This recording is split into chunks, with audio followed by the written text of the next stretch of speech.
You're listening to Thunderquack Podcast Network.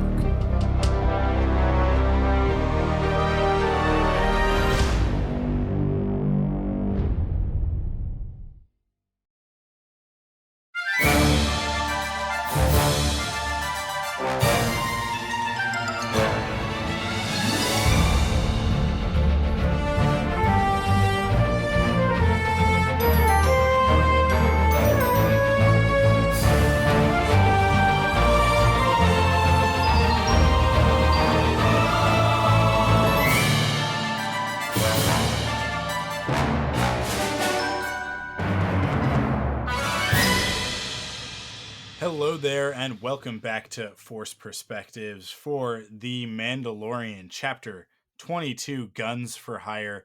I am your host, Michael Cohen, and joining me, not the illustrious Joe Hogan. Joe is, I believe, safely in London now. He's at Star Wars Celebration, or getting ready for Star Wars Celebration.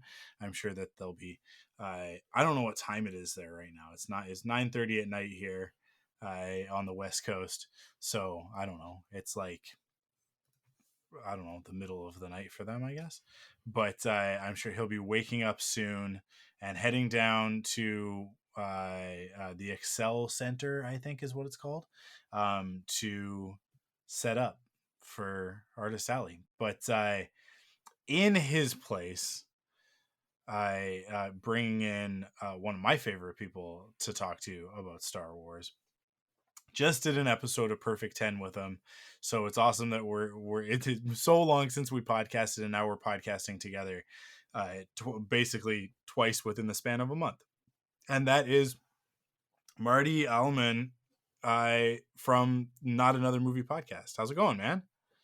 Hello, everyone. Thank you so much for having me on Force Perspectives. This is I don't know, kind of a dream come true for me, to be honest. I don't know if you remember, but I think as soon as Mandalorian ever got announced, I felt like said, hey, in a year when this show comes out, I would love to do a podcast with you about the Mandalorian. And it just took 22 episodes for that to happen. Well, I apologize for taking so long. No, it was mutual, sir. Yeah, no. But here we are now, and man, what an episode for you to come in on. Listen, right out the gate, I'm gonna go ahead and say this is a no hate zone for this episode. So if you are one of the people that bounced off of this one, I'm sorry, this is not going to be for you. I will say, hopefully you'll stick around and you will hear from me, a diehard Star Wars fan that I hope that you trust the opinion of, if you've been around for a while. All of the reasons why this specific episode of The Mandalorian, Chapter 22, Guns for Hire, is in fact a perfect episode of Star Wars. And I know, Marty, like, you're not 100% there, right? Like, you're... Oh, we'll talk about it. Yeah, we're going to get into it. But for me, this is... honestly, this episode's every bit as good as the best Star Wars. And for me, that's Solo. That's The Last Jedi. That's Return of the Jedi. Empire Strikes Back. Like, this is up there. Even though it's completely different from those other things, although not entirely completely different, and that's the thing, and we'll get into that. But I just want to say, like, Bryce Dallas Howard, she's directed now several episodes of these shows, and they are my favorites. Like, they are like easily they are some of my favorites. It's like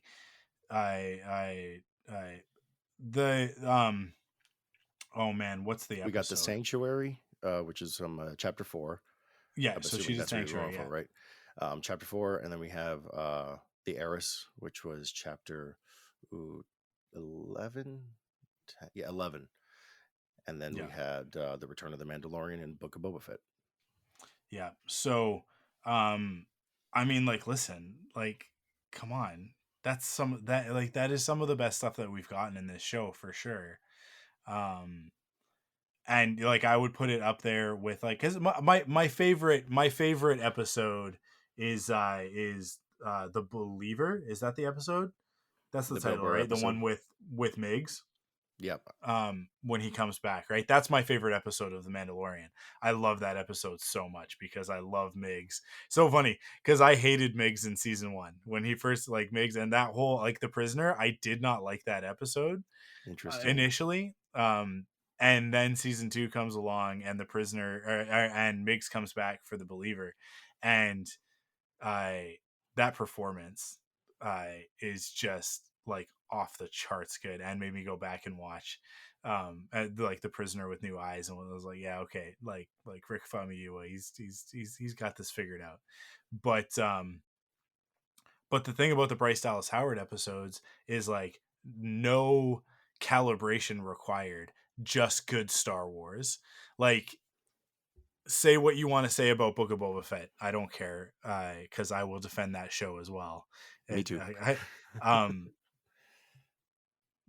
like her episode is like some of the best Star Wars we've ever gotten as well. Like what a phenomenal episode that is.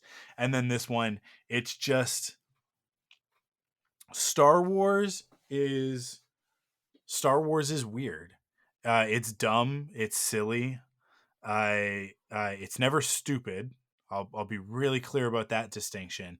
Well, I shouldn't say never, but Star Wars properly is never stupid. There's definitely stupid Star Wars that comes out. Most of it is in comic book form. Occasionally the novels are a little bit stupid.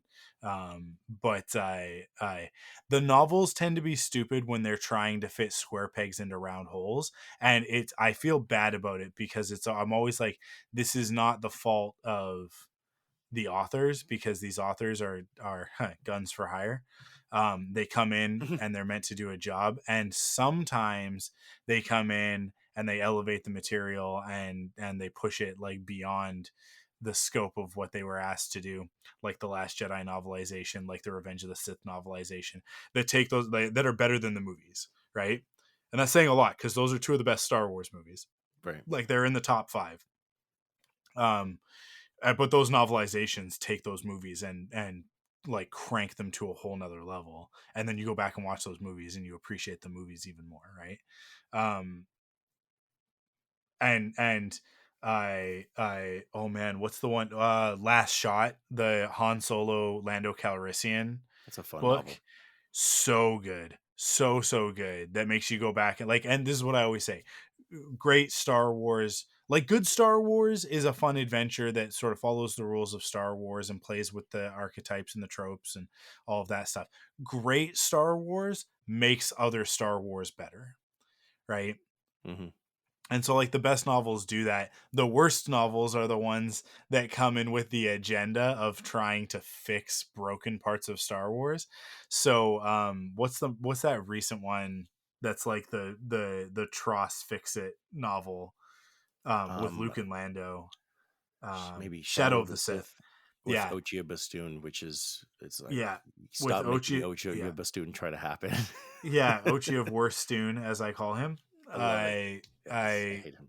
yeah, it's my favorite. This is the best joke I ever made on Twitter. Um, Ochia, it's Ochia of just one tweet. Worstoon. Yeah, it's more like the tweet is more like Ochi of Worstoon, right? And it's Dude, I love I it. gotta write that It's one the down. best. I already did. I wrote it down. I tweeted it. It's out there. Yeah. And yeah, and I mean like it has the origins of Ray's parents, Miramir, and Wait, is that the Dathan. name? Yeah, Miramir. I have Miramir. That's her that's name. that's Ray's mother's name. Yeah, still no last name. Still no last name. That's one name. That's the first name. That's one Wow. name, first name. Oh, And then Dathan, which is Nathan with a D, is her father's name. and that's honestly that one's not so bad. That's a traditional Star Wars name, right? It's You pretty. know, It's like lazy Star Wars. It's like the. It's you're not like wrong. the take the first 3 letters of your last name and the first 2 letters of your first name, and that's your Star Wars character name. And it's like, yeah, okay, whatever. But yeah. Anyways, I some of that Star Wars is stupid, and it's not the fault of the writers like the authors that put those novels together. It is absolutely the fault of like the larger Lucasfilm initiative to try and like, we gotta make people think that Ochi is cool. And it's like, and then Ochi in the comics, and it's just like, he looks like his Earl of Lemongrab face. I which if you're an Adventure Time fan, they give him in the comic books. I think it was like the Bounty Hunter War or something like that. He shows up in like classic trilogy era, right? And I think it's the period between Empire and Jedi, and it's like all the bounty hunters trying to take Han Solo from Boba Fett, right? Right. Because they all want to take him to Jabba. And Oshi shows up in that story, and Kira shows up in that story as well. I think I haven't read it because I don't read. I just cannot bring myself to read this stuff. I've read parts of There, it, but no, I didn't see anything yeah, about Ochi in that era. But it's it he always makes he me sad because yeah, I know that we're gonna get if we're gonna get Kira in the comics, that means that we're not probably gonna get her in yeah, I animation know, or live right? action or anything. Yeah. So that makes me sad. But they gave him a helmet. Like they gave him this whole other outfit. They gave him like a bounty hunter helmet because bounty hunters gotta have a helmet, or at least a big hat that he can throw like a frisbee. Um, I have not Embo is seen so that. Oh lame. no. No one will ever convince me. Like, don't let Carl from Wampa's Lair hear this, Carl Leclerc, because he'll get so mad at me because Embo is like his favorite bounty hunter. Embo is every bit as lame as I used to say Boba Fett was, where Oh, because I used to be like, oh, Boba Fett's not that cool, you guys. Like he's a punk. Like he gets clowned out by blind Han Solo and eaten by the Sarlacc, and then they came back and they fixed him. Right, they right. fixed him, but and now he's one of my favorite Star Wars characters because they fixed him. Just like Yeah. Darth Maul, I used to say in the same breath, like, oh my god, like Boba Fett and Darth Maul are so overrated. They just look cool. That's all they do, right? And then they brought back Darth Maul, and I'm like, Darth Maul is in my top 5, you guys. Darth Maul is my Right. favorite villain in Star Wars because of the work that George, Dave, and Sam did with that character. In particular, the stuff in Star Wars Rebels, it just like, my god, it elevates. And this is what I'm talking about: is that like good Star Wars is fun and a good time, and maybe like makes you feel something, makes you think. But great Star Wars takes the rest of it and elevates it. It makes it better, Right. right? Um, and I'm gonna tell you guys why this episode, Guns for Hire, absolutely does that for these characters. Let's get it out of the way. Let's just start at the end. Um, Let's do it. this show no longer belongs to Din and Grogu. I want that to be super clear for everybody because there was nonsense about it last year with Book of Boba Fett when Din showed up and suddenly the show became about him. The show became about him because Boba needed allies and they needed him to have Din Djarin. And so and I think that some of that story was meant to happen in Rangers of the New Republic. I think that there was going to be like a like sort of like a not an interlude, but I think Din was going to like be working with the Rangers a little bit as he tried to find the covert. And that Cara Dune would like basically like be working with whoever and like feeding him information to try and find, so he'd be like helping them out as a mercenary basically, um going places that they couldn't go. And it was like, oh, Cara Dune is like is this person who sort of is this connection between the Adelphi Rangers and the underworld, right, having been a mercenary for a little while. So Din would have like come in that, and then by the end of that story we would have like gone off with Din to get Grogu, right? And then come back and had some more stories. But then when that show got canceled, I think that they had to make like a hard left turn and go like, okay, we got to do this Din and Grogu stuff now because we won't have Rangers in the New Republic, but we want to keep on track with Mando season 3. because we have all of this stuff planned for Mando season 3. So like we have to fix this. We have to basically put this somewhere, and they put it into Book of Boba Fett, right? But at the end of the day, what they needed was they needed Din and Grogu for the finale of Book of Boba Fett. I maybe not, maybe Grogu was not originally supposed to be a part of that, but how else were they going to deal with the Rancor, right? Like Exactly. that's the way that they deal with that, right? So like Grogu is actually integral in that, and Din is obviously hugely integral. Boba would not have made it out of that without Din Djarin by his side. Like that's the whole deal, right? Yeah, with the connection with the Mos Pelgo, the Freetown members and Cobb Exactly. Vanth and everything, so that all tied Exactly. together. Yeah. You have to have all of that, right? So so it all makes sense to me. Like I like it. I like the interlude. I like that it like, and that's how I refer to it, is like it's not that the story like this is actually like a super common um uh like literary device of like, oh, like here's a little interlude, like Oh, the it happens Tom in all of those. Bombadil stuff in Fellowship of the Rings, right? Mm. Fellowship of the Ring. It's like the Tom Bombadil stuff is not a part of the story, not at all. It is absolutely in those early chapters. It's just this weird interlude where like we go off. That's why it's not in the movies, right? Because it doesn't actually, like Tom Bombadil does not move the story forward whatsoever at all, right? Right. But he is actually, in the larger scheme of things, really important. And I really hope that Rings of Power circles around to Tom, and that like we get to see him on screen in Rings of Power, because the character Tom Bombadil is like hugely important for the mythology of Lord of the Rings. But you guys didn't know I'm a huge Lord of the Rings nerd, but I'm not the biggest, but I'm still a pretty big Lord of the Rings nerd. I forgot for a long time, and then Rings of Power came out, and I was like, wait a second, I love Lord of the Rings. It's just those dang Hobbit movies that ruined it for me.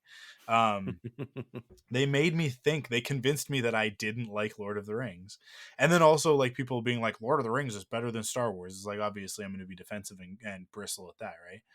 But like an interlude like that of like, oh, we're gonna go hang out with this character for a little bit because there's some world building, some important mythology stuff that we need to do. And that's kind of what we did with Din during his episodes of Book of Boba Fett. Totally fine. This episode 2 is a little bit of an interlude. Now, it's also very heavily in the plot because there are a bunch of important things that are happening here. But the end of the episode, when Din hands off the Darksaber to Bo-Katan, that is effectively him saying like, you're the Mandalorian now, right? Like I don't think that the title The Mandalorian was ever going to just be Din Djarin, right? Because we know from the 5th episode of the series, like chapter 5, Gunslinger, right? The The Gunslinger. Gunslinger. Yep. Boba shows up at the end of that episode, right?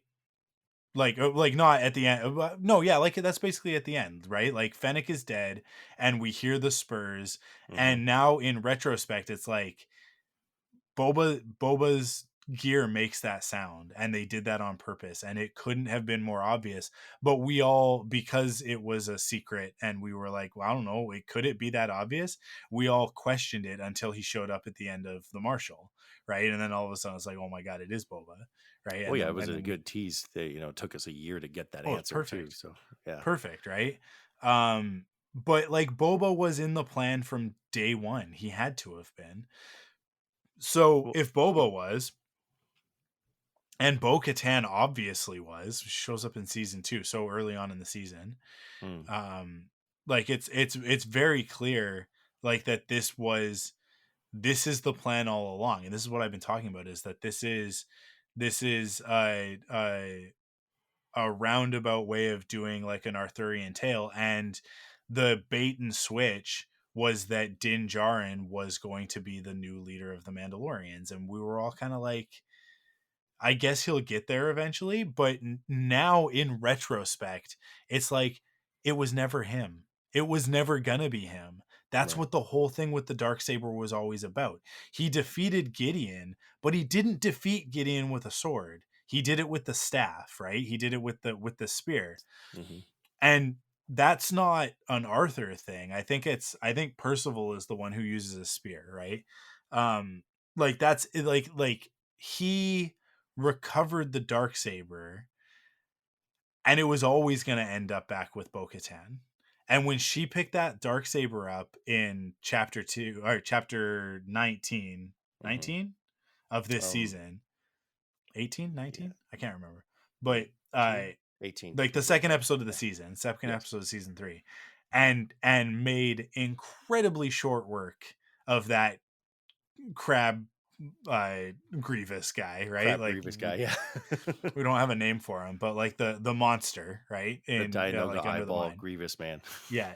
I It was like this thing doesn't belong to Din Djarin anymore. It doesn't. Like she just won it in combat.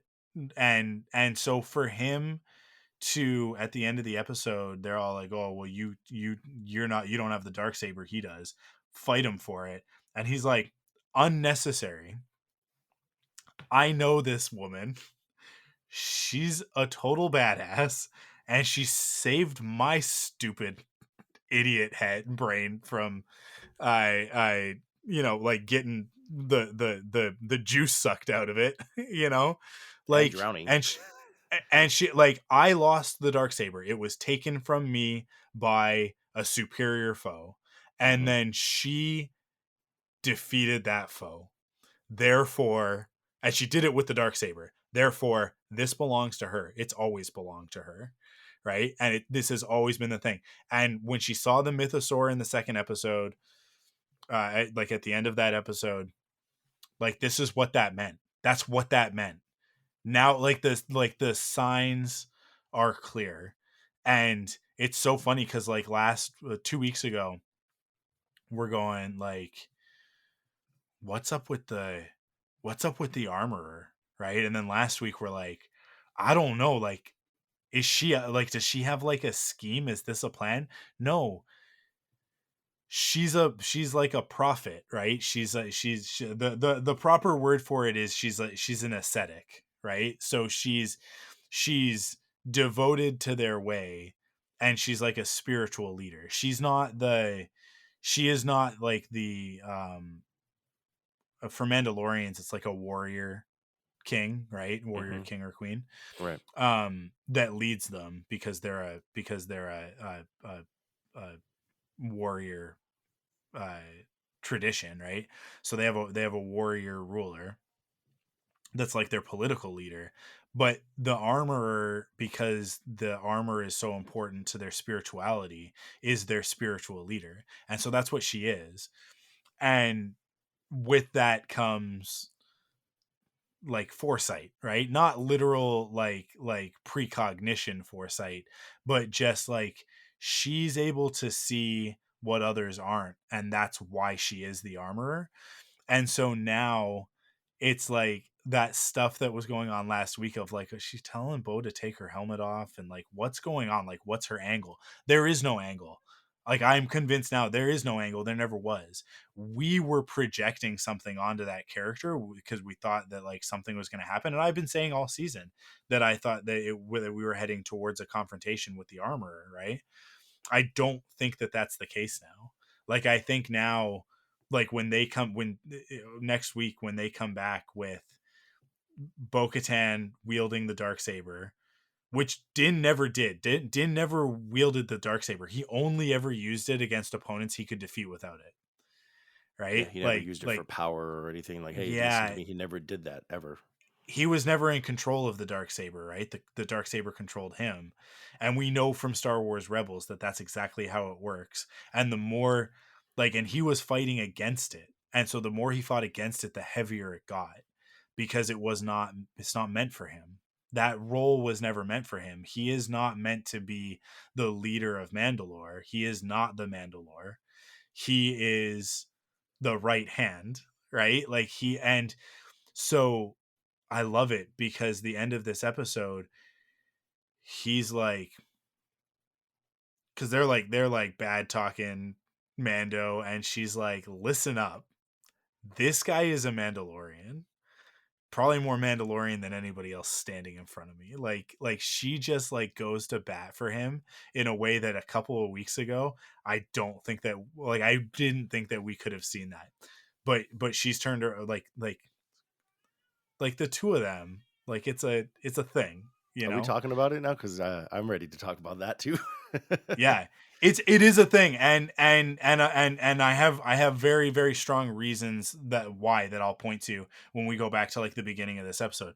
But yeah, like the two of them, like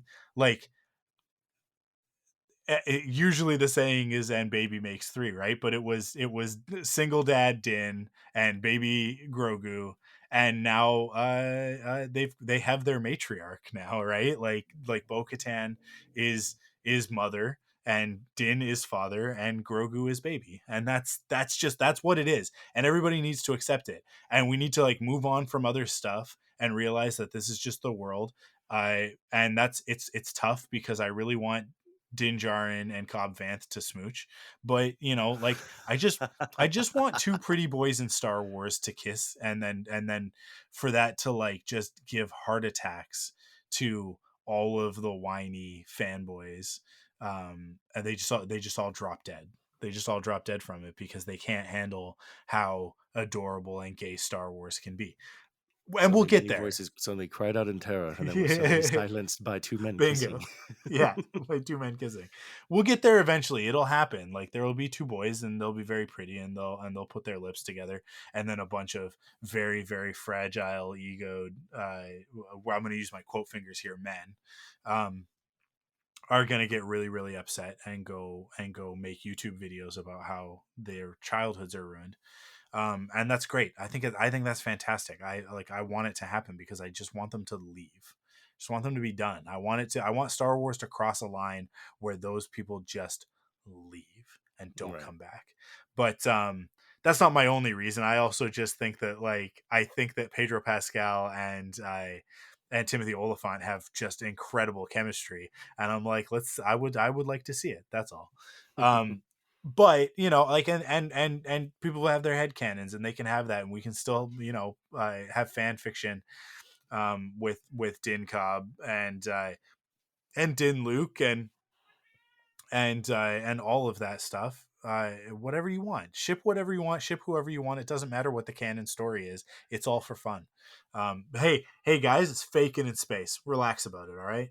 uh, but the reality now is that like we have the first family of Mandalore, and it is Bo-Katan, Din Djarin, and Grogu. Like these are the three. They are the royal family of Mandalore. That's what this episode was. All of the silly stuff that happens in the beginning of the episode, all of the Jack Black and Lizzo of it all, it's there because it's important that we now recognize that these three characters are bonded, that they are a family, and that they are the rightful rulers of Mandalore. That's it. That's it.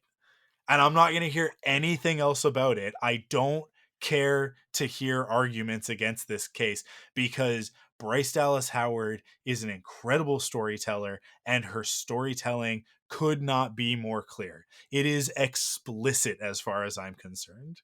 And that's why I wanted to start at the end, because I'll get you to talk. I've been talking forever, and I'll get you to like chime in on this stuff because I want to know how you're feeling about it too. And then we'll go back to the beginning and we'll talk about Jack Black and Lizzo and all of that because oh my god, it's just nom, nom, nom, nom, nom, nom, nom. Just want to eat it all up. It's so good, it's so delicious, and the cold open on this episode is also just just give it to me. Just this is what I want from Star Wars, and it's what I always say whenever people are like, what do you want next season from this show or that show? Bad Batch, Rebels, Clone Wars, Mando, anything. And it is the same stock answer. Do you know what that answer is, The Marty? You've been unexpected. listening for so long. The I unexpected. Yeah, What do the you unexpected whatever surprise me, surprise? Yes. man. Surprise me. And this episode was a goddamn surprise party. Man, at midnight last night or this morning, whatever, however you want to frame that, I was ecstatic. I didn't get to sleep until 2 o'clock in the morning. Episode's only 45 minutes, and I actually started it before midnight because it was up at like 11:55. It was up on the app, and I started watching it. So I was done way before 1 o'clock, and I was on such a high from this episode that I could not go to sleep. I just kept refreshing Twitter, and I tweeted like crazy of just like preemptive strike of like, you're all idiots if you hate this episode. I I was don't reading care it. who I'm pissing off. Like, you're idiots. You're dumb. You're wrong. And I even, like, you and I were talking, and you were like, I don't know how I feel. I'm like, nope. It's the best episode. Um, and then I literally, like, I woke up this morning so tired, like dead tired, just like drag me out into the street and shoot me because I'm so tired. I got 4 hours of sleep, and the stupid cat woke me up partway through it as well. But I also had like this spring in my step, and I went into my day just like, you know what? Nothing is going to ruin my day today because we just got some of the best Star Wars ever, and so many people are going to be mad about it, and they just don't get Star Wars like that, just period. And it just, I'm going to be a little bit Han Solo cocky here for a second and just say that, like, there are not that many people, I think, that truly understand Star Wars. I think that I've been lucky enough to like surround myself with a lot of those people, a lot of those cool people, that get it, that understand what George was trying to do with those movies, with really all of his storytelling, because like Willow is included in this. I even think Indiana Jones is included in a lot of this. It's just Strange Magic. It's like his stories are, they all share these common threads. Um, but so many people get lost in the trappings of the setting of Star Wars, and they start to think that the Jedi and the Force and Darth Vader and Luke Skywalker and lightsabers and the Millennium Falcon, like that's Star Wars. That's not Star Wars, guys. That's not Star Wars. Those are things in Star Wars. Those are characters in Star Wars. Those are parts of Star Wars. Those are, it's like when you take medicine, right? Like you get a pill, and the outside of the pill, the thing that we recognize as the pill, is the capsule that it's in, right? But the Mhm. capsule is actually nothing. The capsule's not important. It's not the medicine, right? The capsule is this this membrane between you and the medicine inside, which for Star Wars is the elixir, right? Hero's journey stuff. So like, we take the pill, and the capsule dissolves in our stomach and releases the medicine into our body. That's how it works. Luke Skywalker is the capsule. Star Wars is inside that character, right? Like like that's how it works. It's Star Wars is like the core of it. Like George Lucas's storytelling is this magic about hope and um determination and earnestness and sincerity, and not allowing the cynicism and darkness of the world to drag you down, right? And the way that you do that is by surrounding yourself with people that you love, and loving them and letting them love you, and being together as a family in a community. That's what Star Wars, that's what it really is. And laser swords and X-wings and Death Stars are all just delivery mechanisms to get that to you. And like I said, this is all of George's stuff, right? Like, love is the most important thing. Like in Willow, it's like love is the most powerful force in the universe, right? Like that's actually what it is. That's what the Force is. When Qui-Gon talks about the Force and he's talking about the living Force, that's what he's talking about, right? He's not talking about the cosmic force, light and dark, balance, blah, blah, blah, all of that garbage. He's talking about the living force, which is the love that we have for one another, and how that is the most powerful force in the galaxy. That's what does it. And it's actually like it is actually his love and compassion for Anakin, for Shmi, and like, hey, you like, I ship it, Shmi and Qui-Gon 100%.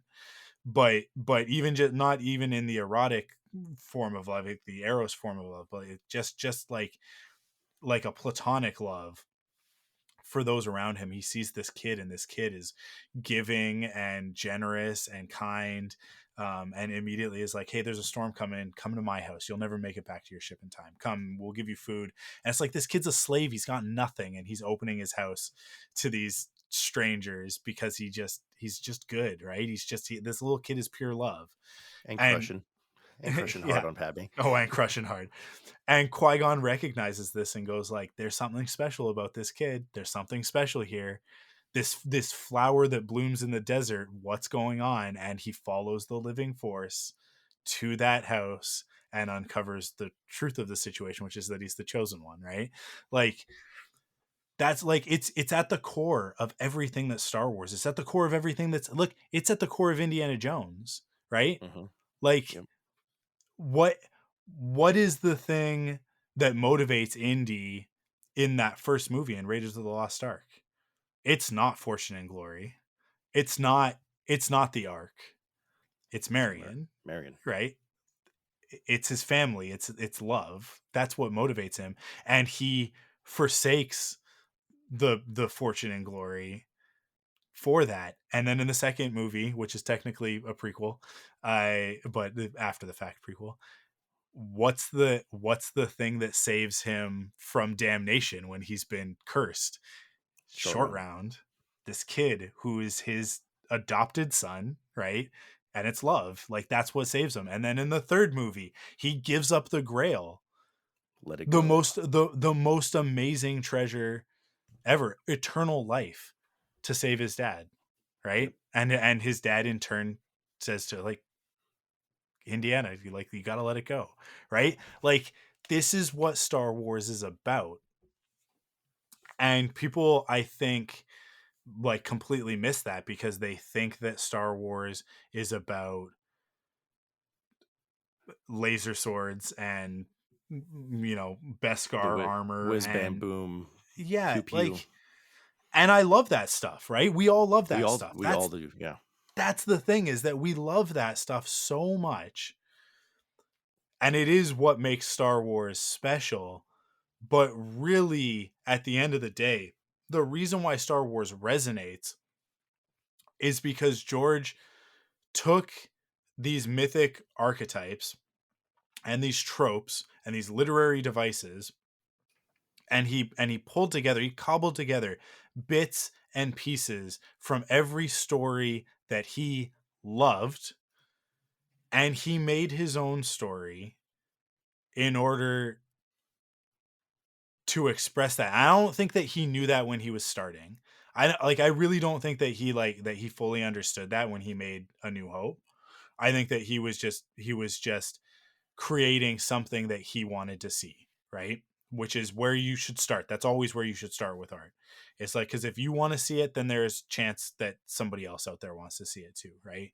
So that's what you should do. You should always create art for yourself first, and then find your audience. Actually, your audience will find you, right? But I think also, if you dig into his history and his family and stuff and his relationship with his father, there's stuff there. There's stuff there that obviously, like, Star Wars was one of the ways that he worked it out, but he also did it with Willow, expressing his love for his daughter and all of that stuff. And you can get into the deepness of Willow and why Willow exists as a story. And why Alora is at the core of that story and all of that stuff, right? And Alora Danon's got two dads in that movie, and then eventually gets a mom at the end. but and like Indiana Jones, all that stuff, it just it ends up coming out in everything that he does. And it is like, listen, Star Wars is the best delivery mechanism ever. If you need a spoonful of sugar to get the medicine to go down, like you couldn't ask for higher quality sugar than laser swords and X-wings, right? Like it literally, as far as I'm concerned, doesn't get better than a lightsaber and an X-wing starfighter, right? There's a reason why we cheer at the end of season 2 when Luke shows up, even though, is it the easiest answer? Yeah, of course it is, but it doesn't matter because let's go, right? That's Red 5, and there he is with that green lightsaber. Mhm. And it's like, it's magic when it happens, when they do it right. So I've now said a whole bunch of stuff, and I was about to hand it over to you, and then went on a whole like sermon about Star Wars there. But that's what, like, this series, when it's at its best, it understands this. And when it's at its best is when Bryce Dallas Howard is directing, because she gets it. And She that really does. it is central. It is a focal point of the stories that she has told in this galaxy, right? It is so core to her episodes. These ideas of love and family and community. It's 1,000% there. Um, and I think that's why, like, for me, it's like I look at her episodes and I just go like, this is the best it gets. This is the best that it gets. And it's like, are they my favorite episodes? Not, they're not necessarily my favorite, but do I think that they're the best quality episodes? 100%. Every season. I will be hard pressed to say that another episode. We got 2 episodes left this season. They're going to be action packed. Like, that's the thing. They're going to be awesome, right? They're going to be phenomenal episodes. But I because this season has just been completely off the hook. It's been so good from start to finish. I cannot believe how good this season has been. Um, and obviously this is all subjective. This is all my perspective on it, right? And other people are going to have other opinions. And that's fine. They can be wrong, but as far as I'm concerned, like, this is peak. This episode was as good as the best episodes of Star Wars Rebels, and Rebels is my favorite Star Wars stuff, full stop, right? Like Star Wars Rebels is my favorite Star Wars story. And again, it's because, like, Dave got it. Dave got to do his own thing for the first time. And what did he do? He told a story about love and family and community. That's what the Rebel Alliance is built on. And it's like, you got these other stories in Star Wars that are about the Rebel Alliance coming together. And what are they about? They're about the tactical spy thriller, blah blah blah. This is the cost of fighting a war against the Empire, and that stuff's cool and it's good. But that's not why the rebels win. That's not why. The rebels win because Kanan Jarrus followed the living force to that kid on Lothal, and it changed the game, right? Like, it Mhm. totally changed the game. And those lessons learned turned around in the form of Sabine helping Mandalore, right? Which, like, imagine if that hadn't happened in Rebels, and if the Imperials had taken over Mandalore and had full control of the Mandalorians as an army, Right. right? Because that's where that was going, was that, like, Gar Saxon was eventually going to, like, get like take out all of the leaders and unite the clans of Mandalore under his banner, which was the Imperial banner. So Sabine stopped that, right? And then you've got Hera, who goes on to be a general in the Alliance, right? So, like, those lessons learned, and then goes on to be a part of the New Republic, and presumably the Resistance, if she's still around. I'm sure that she was a part of it. I mean, like, we see it. We see the Ghost, at least, in Rise of Rise of Skywalker, so we know Skywalker. that Yeah. much. But right, like, you've got, like, you've and obviously Zeb. Last week we saw him. Wait, we did? in the flesh. uh, and then and Callus, who becomes this force for good because of the decision that Kanan made to follow the force to that kid, right? Like that's what it's it's just it's so, to me it's so clear, and that's why sometimes I think I get frustrated, but at the same time it's also, like I said, like I got that little bit of that cockiness, because it's like, because I can see it, like I see it so clearly, and then an episode like this comes out and I'm just like, this is the most George Lucas episode of The Mandalorian. This is the most George Lucas story in live action since The Last Jedi. Like Ryan got it, and Bryce gets it, and I honestly think that Jon Favreau does get it. I think he just gets it in his own way sometimes, with his own ideas, but I do think that ultimately he gets it, and I think that Dave has done a lot of work to get him there. And so we still see these glimmers of it, but you can tell this season that like the show is focused, the story is focused back on what it's meant to be about. It's not about setting up the spin-offs and Boba Fett and Ahsoka and Rangers of the New Republic and all that stuff. This season is about these three characters, and it's about the transition of the Mandalorian being about Din Djarin to being about, like, what is a Mandalorian? What does it mean to be the Mandalorian? Right. So yeah, I don't know. If I'm not careful, I'll get going again, because I just got myself going a second time, and I want to hear from you, Marty. Like I've been talking for 45 minutes now.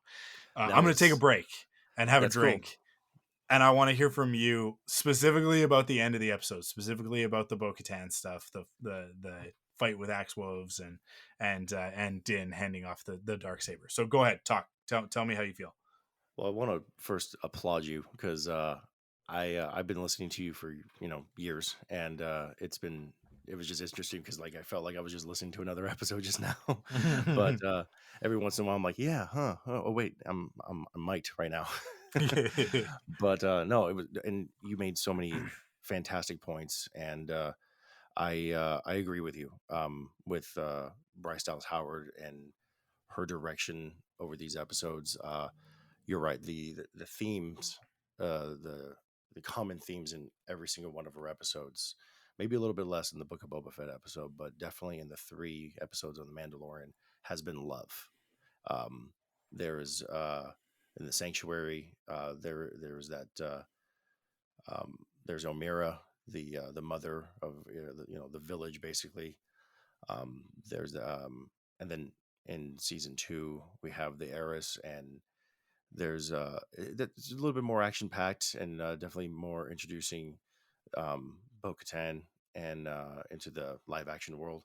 But there's still the Frog Lady and Frog Man, and just even as little as that affects the overall plot, there's she takes the time to focus on these lovely moments, and just it's wonderful. And then this one was definitely the one that probably has the most just love. I mean, you told me to start at the end, but I kind of want to focus a little bit on the beginning, if that's okay. The I just love that opening. It felt like it was a Clone Wars episode moment, because you're thinking that it's gonna, right after that teaser that we're gonna get, maybe Guns for Hire to track down the Mongala prince or something, and we're gonna, it's gonna be a Romeo and Juliet, or a Moncala and Captain Juliet episode or something, which was a great misdirect. And if we ever see them again, great. If we don't, okay too. But it's that tip of the iceberg kind of storytelling. Going back to that, but going back to the end though, it was. I mean, I- it will probably be everyone's kind of favorite takeaway from the entire episode, given that the majority of these episodes had such a different focus, and we'll get to that part of the episode as well. But in terms of the overall story, the last like 7 minutes or so is definitely the most that kept the kind of the, I mean, just we're finally seeing what she can do. And I love seeing Axe Rose and Casca Reeves again. Let's just take a minute on that, because I miss those characters. And I guess Sasha Banks was just completely lying that she was not in season 3. So that was nice to see her and Axe Rose again. It was kind of cool because it felt like Axe Rose just kind of got shelved for Yeah. the rest of season 2. Yeah. And the fact that he became the leader, it was really cool to get more insight. And he's actually, I mean, he's not a favorite character of mine, but I'm definitely more intrigued by him now. His fighting style was fantastic.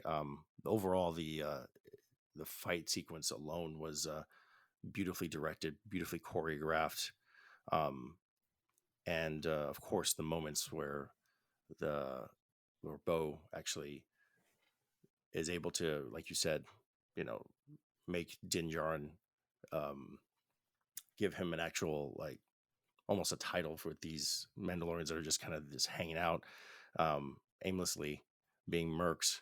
And like, no, this guy is actually more Mandalorian probably than you guys are. So we should give him the proper respect. And I also love seeing the dynamic, like you said, between the three of them. If we noticed in the very beginning, yeah, I'm going all over the place, so I apologize. But no, it's all good. It's all good. I love the beginning where instead, because for 20 some odd episodes, we've seen Din Djarin and Grogu basically be inseparable. But I love how you're hit the nail on the head that we're seeing the three of them as a family. And the opening scene with them in the cockpit, who's Grogu next to now? He's next to Bo. He's more comfortable. That's basically his stepmommy, for all, for lack of a better term, which is kind of nice. But yeah, I really loved all that. I don't know if you wanted to get into the rest of the episode, which I really have some stuff to say about the rest of the episode, which I do love, especially after a second viewing. But do you want to get into what I was texting you about last night? Yeah. Okay. Let's I mean, yeah. So it's I get it. I'll start off by saying that, like, I get it. I understand why like some people are going to bounce off of this one and be like, I don't like this. Some people are not prepared for their Star Wars to get quite this weird, right? Right. But like, I have the reasons too. I have a really good reason for, because not to cut you off, but I understand, like you were saying, like why this episode can be a struggle for some fans, and I feel like you and me can talk about this in a efficient way that we could just say why, and can maybe help, and maybe with a little bit of, like, Star Wars therapy for some of these fans to get through this. Because I'll be completely honest, it's one of those episodes where if you're waiting for the episode and you're waiting for it to premiere and you're waiting till midnight, and as you're seeing the story unfold, and you're just like, well, we're really spending a lot of time focused on this CSI Star Wars procedural episode. We're meeting some Ugnaughts, we're going to droid bars. I'm liking what I'm seeing. I mean, we had a droid morgue in this episode. Like, come on, this is all like fun, good Star Wars. It's the outside of that pill they were talking about. But it's like, how much time are we going to spend? And I figured it out as I was kind of processing throughout this day, and I kind of figured out that it's almost as if, given what we were given last week, especially with that kind of not post-credit scene, but kind of post-credit scene with the Beskar and the ship and all those things that were built up. That's why we quote unquote tune in, which is again, like what you said, Star Wars is about love. It's about but it's like that shiny outside of the pill is so it's so tasty, or that sugar is a better analogy, like you said. It's so tasty, you just want all that. And basically what it comes down to is, I always go back to the idea of what it must have felt like back in 1980. You finish Empire Strikes Back with the ending that you get with that tone, and then you wait 3 long years for Return of the Jedi. Finally get Return of the Jedi. What's going on? What is Darth Vader Luke's father? What is happening? I really want to know what's going on. And the first 37 minutes of the episode of the film, you're with Jabba the Hutt and his menagerie of Muppets, and there's so many crazy things happening. And I could just imagine, if Twitter was around, that what people must have felt like in the first 30 some odd minutes of that movie. That's like, what are we gonna get to? I thought the Emperor was going to be in this. What's going on? Are we going to find out? All that stuff. So I feel like this episode would benefit from watching the entire season, kind of straight through. But I'm not trying to shortchange it or anything, but it was one of those things where I could understand where people could come from. That all being said, I absolutely love this episode. I don't care about the comments about too many cameos. I'm not even the biggest Jack Black fan, and I loved him in this episode. You have Christopher Lloyd being a villain again, which is awesome. He's Commissioner Hellgate. Like, come on with the obvious Star Wars names. These are fantastic. Commissioner Hellgate, awesome. Even when he gets shocked by the end with Bo-Katan, you almost kind of looked like Uncle Fester there for a second. I don't know about you, but we got some great world building. I love the planet. Plazar 15, I think it's called. Plazar 15. Plazar 15.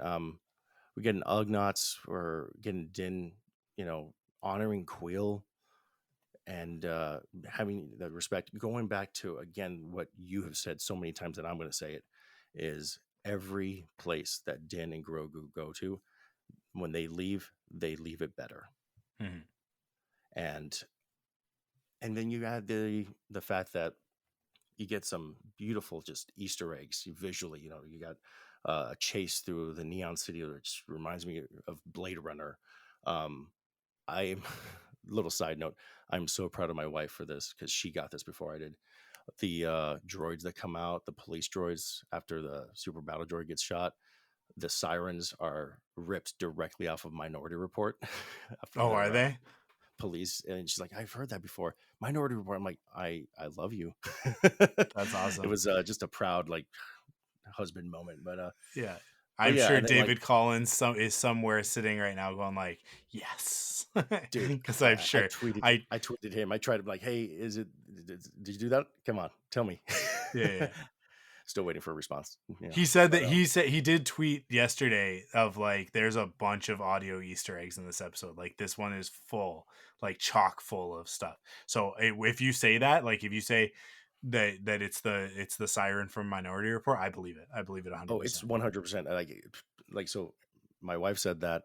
I'm like, oh, I think you're like, I'm like, I think you got it, but I'm like 99% sure. The next morning, or this morning, I checked. I looked up Minority Report. I went to that one scene. I'm like, there it is. It's 100% the same sound, and it's not even slightly altered. It is the exact same sound. But so if you're struggling with this episode, boys and girls, just, hey, we got 2 more episodes coming up. Let's just slow our roll a little bit. Let's enjoy that we live in this time of Star Wars where it can get this weird. We can have blue 3POs. Like, dude, that blue 3PO, I want an action figure of. I desperately want one. The only thing that if I were to ever struggle with anything about this episode is that, I don't know if you agree or disagree with this, but there's a part of me that still feels that this episode probably should have been maybe earlier in the season, maybe, or most of this episode, where it takes place in the planet. But it would obviously have to take some restructuring of the whole plot.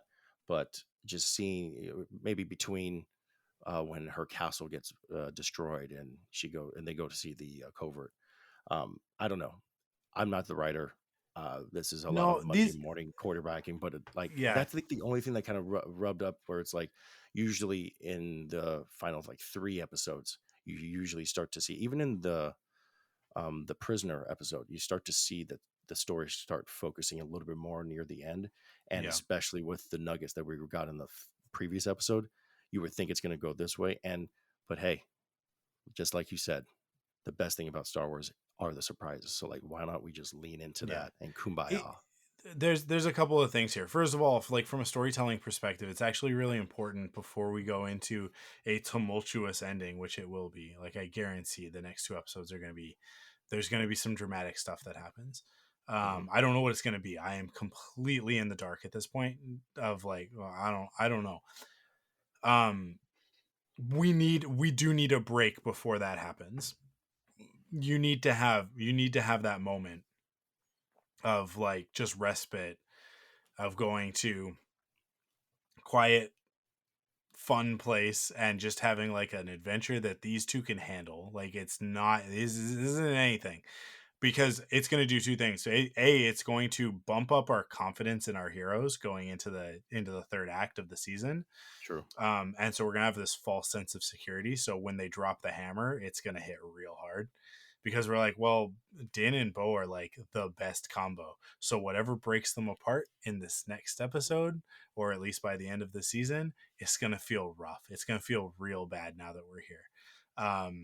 Because we've been shown. We'll get into the details of this, but we've been shown what the promise of that partnership is, and so when it gets broken, when it gets sundered, it's going to be painful, and we have to have this episode in order for that to happen. So I want everybody to understand that. The other piece of this that I think is really really important for everybody to understand and internalize is that last week's episode, the cap on last week's episode, has nothing to do with the Mandalorian. Okay, nothing to do with the Mandalorian. It is not. That is not the Mandalorian story. There is a through line in the same way that the Infinity Stones have nothing to do with Age of Ultron, right? Except for the fact that the Infinity Stones are kind of integral to the story in Age of Ultron because Hmm. obviously, the Mind Stone and the Soul Stone, They're not the or not MacGuffins. the Soul Stone, it's the Mind Stone. I guess the Right. Mind Stone in both instances, right? Like that's what brings Ultron to life, and it's also what gives Vision what he is, right? So Right. and it was also what gave the Maximoffs their powers, right? So it's in there and it's important in the overall Infinity Saga, but the fact that that is one of the Infinity Stones is not important in that story necessarily, right? As a matter of fact, it's so unimportant that that Tony and Bruce very foolishly put it into Vision, right? Not understanding what they've actually got in front of them, that this is like a cosmic power. So and they create an all-powerful being by doing Right. so. Um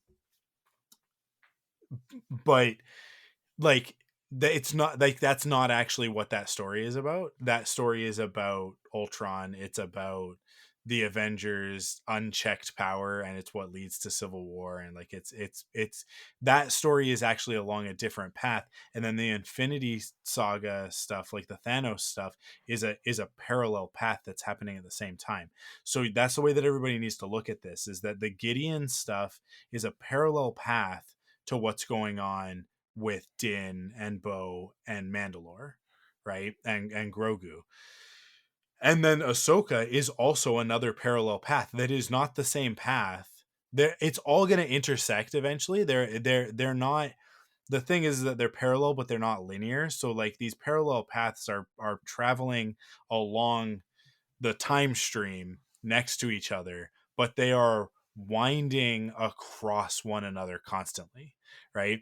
So Gideon's story actually ends with Palpatine being resurrected. That's Gideon's story, right?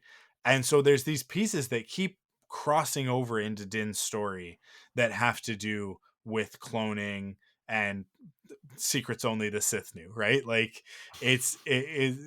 like it's there, it's happening, and we've seen the dudes in the jars and Pershing and all of that stuff. It's all like it's all part of the story. It's part of the overall story of Star Wars, but it is not a part of the story of the restoration of Mandalore, right? And reuniting the clans. That's the story that we're actually focused on.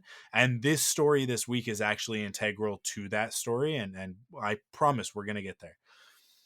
But like that Gideon stuff is happening over here, and then the Ahsoka stuff is building towards Ezra and Thrawn, right? I think that Thrawn ultimately intersects with that Gideon stuff. We're gonna see that, and I actually think that the next time that we see Gideon will probably be in Ahsoka and not in Mandalorian. I don't think we'll see him at the end of this season. If we do, it'll be like the very, very end of the season, and it'll be something that's teasing towards Ahsoka. Um, if not in Ahsoka, I think maybe the next time we see him is in Skeleton Crew, because we really don't know anything about that story yet. But we do know that it's connected to the rest of these stories, right? These are all parallel stories that are happening that will intersect and eventually come together in an ultimate like Infinity War. event. They've told us that that's what they want to do, right? So we're Right. going to get our Infinity War end game out of this. But I think this is what I need to say to everybody. It's like, you're trapped in the ray shield. What's the play? And what does Anakin say? Patience. R2 will be along any second, right? Like, just patience, you Patience. guys. R2 will be along any second. Like, it's going to happen. All of these things are going to come to fruition. It's all going to make sense in hindsight. Stop setting yourself up for disappointment by creating false expectations, right? Expectations can be okay. Hype is good. Hype is a good Yep. thing. It's fun. It's part of the fun of all of this. Star Wars Celebration is this week, right? Starts Friday technically, Friday. right? Yeah. So like, we got good stuff coming to us, and that hype is fun. It is a part of the experience. But don't let that hype overshadow what is the actual story, right? And so every Wednesday when you sit down to watch The Mandalorian or Ahsoka or Bad Batch or any of these things, I implore everybody, clear the chamber, go in fresh, no expectations. What's it going to be this week? I have learned to do Yep. that, and it has enhanced my ability to enjoy these shows so much more. The other thing is to accept them for what they are and stop trying to make them something that they aren't. Yeah. Mando is never going to be Andor. Book of Boba Fett's never going to be Mando. The Bad Batch is never going to be any of those things. And Mando's not going to be Bad Batch either. These shows all have their own personalities. They all have their own goals. And sometimes those goals get lost, right? Mando season 2, I think the goal was lost a little bit. Forest kind of lost the forest for the trees a little bit on that one. I still like a lot of it, but it's unfocused as opposed to this season, which is laser focused. I think that people just don't like what it's laser focused on. Right. The people who are detractors, right? But I think that like people who understand myth and they understand the way that this story is trending are all about it. So let it be what it's going to be. Let it tell the stories that it wants to tell, and stop trying to impose your will on it. Here's what it comes down to at the end of the day. You don't get to make Star Wars, right? If you have a Yep. problem with that, that is perfectly fine. George wanted to make Flash Gordon, and he couldn't make Flash Gordon. So he turned around and he told a story that is every bit as good as any Flash Gordon and a million times better. Right? He Exactly. turned around and he created Star Wars out of that frustration. And he pulled together everything he loved about everything that he loved and made the most successful film franchise in the history of the world. right? Like, I don't know that anything will ever outdo it. As much as the MCU is a juggernaut today, it's still not Star Wars. It's still not Star Wars, you Yeah, guys. will it And be in 20 years? Yeah. I love the MCU. Tony Stark is like in my bones at this point, right? Like, that character means a lot to me. Um as much as Obi-Wan, as much as Superman. Like, really, honestly, like, it's a, like, I have my own holy trinity, and it's those three characters. Um but it's still not Star Wars, because, like, at the end of the day, Obi-Wan is number one in that trinity. Like, it's Obi-Wan, Superman, Tony Stark. Like, that's the order. And those are like the characters that, like, I live my life by, right? um but Obi-Wan will always be number one, because Star Wars will always be number one, because Star Wars has something that the MCU doesn't have, which is that, like, Star Wars has peace and purpose, right?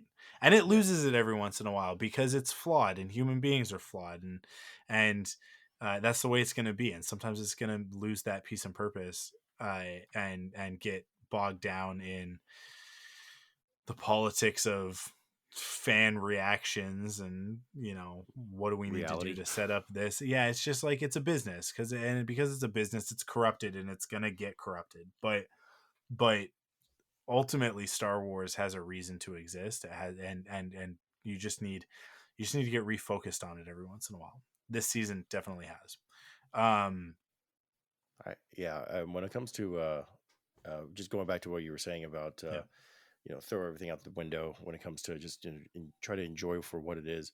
One thing that I do, I don't even watch the intros videos. I go right into the Lucasfilm titles. I don't go into the previously on. I don't watch Oh any of yeah. that. I don't want to get not Like, necessarily spoiled spoiled, almost. Yeah. Yeah, but being an I get it. editor and knowing like how the sausage is made a little bit, I could kind of track stuff. Very much how you are with themes, visually, with lighting. Even I could kind of track stuff. So it's like it's one of those things where I'm like, I'll watch the previously on my second viewing, Hmm. and that helps me because then there are moments where I was completely blown away that we saw Axe Woves and Cosca Reeves, and I Yeah. would have been technically spoiled by that by the previously on. So I like to just jump in immediately into the story, and Yeah, I get yeah, that. especially since this is a show that I know so well. I don't need it previously on. I really don't. Yeah. I Yeah. mean, let's Yeah. let's. I mean, I, We've seen these the episodes multiple times, seasons multiple times, right? I've Like, seen. it's, I think I've seen the Marshall episode about 15 oh times. yeah, dude, I couldn't count it, because, like, I'll just, I like, can't count it. I'll just put on the Marshall. Like, I treat it like one of the movies. It's It's like, great. oh, Yeah. I'm feeling kind of down today. You know what I'll do? I'll watch the Marshall, because it's just, the Marshall is one of my favorite Star Wars movies. Like, it's probably Yep. like top three. Because it's like Solo, The Last Jedi, and then the Marshall, because I just love that story. It's just so tight. It's so good. It's tight. Yeah. The music. Ludwig Göransson. I don't think has ever. I mean, he's amazing. Yeah. But Cobb Vanth's theme is. I could listen to that on repeat. It's the top. Whenever It's they're the top. I agree. I when they're agree 100%. trekking through the desert on their speeder Yeah. bikes, and even before, because the theme kind of comes in earlier before he even goes to Mos Pelgo. I I'm just like, man, this is such a good time. And then kind of is a perfect kind of segue to one of my other points about this episode. And again, a little bit more therapy for everyone that had anyone that had an issue with this episode. Um, go back to season one, the way that season kind of played out. You get your first three episodes, which are basically a trilogy of episodes, like Hmm. him saving Grogu and whatnot. Sanctuary was kind of a transitional episode. Again, Bryce Dallas Howard, but go back to that feeling of watching The Gunslinger, which we previously mentioned in chapter 5. And again, going back to that tonal shift where we get introduced to Pelimoto, who some Hmm. people, and not on this podcast, but some people had issues with Yeah. because of the tone and shift and whatnot. And and how, and put it this way, first think about how you thought of Pelimoto that back then and versus how you think of her now. I feel like Plays R15 might become a place that the characters could return to in the future And if that happens, we could be excited for that. And then also, it could also be something that it could be like the nowhere of the MCU, where you build this place up and then it gets decimated. In the future, something terrible could happen, and then we'll have that sense of loss with that community that we just met. So things could happen. Things are there for a reason. Let's just let the living force kind of flow. Just let's learn to let go. Let's talk about the purpose of Epcot Planet and its rulers, actually. Yes. Because listen, if you don't understand that planet is literally Epcot, like that, the city is literally, so Epcot, for those people who don't know, is the experimental prototype city of tomorrow. That's what Epcot stands for. And Epcot as it is now is not what it was meant to be. Epcot was literally, like, Walt had an idea of a city, an actual city that he was going to build that was completely self-sustaining and self-contained in Florida, completely climate controlled, in a dome, like in a biodome that was humidity controlled, temperature controlled. Like, he had this futurist idea of this city that he wanted to build, and obviously it never happened, and nothing like it has ever happened. But the idea still persists in the hearts and minds of Disney fanatics, right? And so when we see this city, and it's the monorail, and it's the dome, and it's a utopia, but it's a utopia built on a false ideal and all that, I'm just like, the commentary here is actually like A1 steak sauce. So good. So good. And then we meet Jack Black and Lizzo's characters, who are these they're elected. She's a duchess. Yeah, Captain Bombardier and the Duchess is simply what they're named. They are elected, but they are elected royalty, right? And so, like, it's the best of both worlds. They've got the pomp and circumstance of royalty, but they are elected officials. And this is a perfect democratic society. Everybody makes choices, right?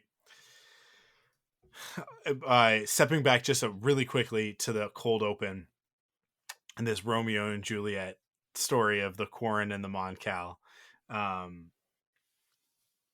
That is to set the tone. That is to let us know what this episode is about. This episode is actually a date. It's a first date. It is the beginning of a romance. It is the beginning of a love affair. I believe. I have a moment where she flirts right at him, and I have the line written, but we'll get to that if you want to. Yeah. We'll get to it. I mean, as far as I'm concerned, there's a confession of love at the end of the episode. We've already talked about it, but it's just like, it's the way that Mandalorians express themselves. Yeah. But we are introduced, so we get to see this first. We get to see these star-crossed lovers, and there's the moment of like we'll figure it out. Love will find a way, sort of thing. As he's pulled away by these Mandalorians, and it's just this great moments of like, this is not important to the story, except that it's integral to the story. So, like, I hope everybody's paying attention to the themes, because the plot part of it is not what's important; it's the theme that's important. And then we meet Bombardier and the Duchess, and we are presented with these two characters who are a couple. They are lovers.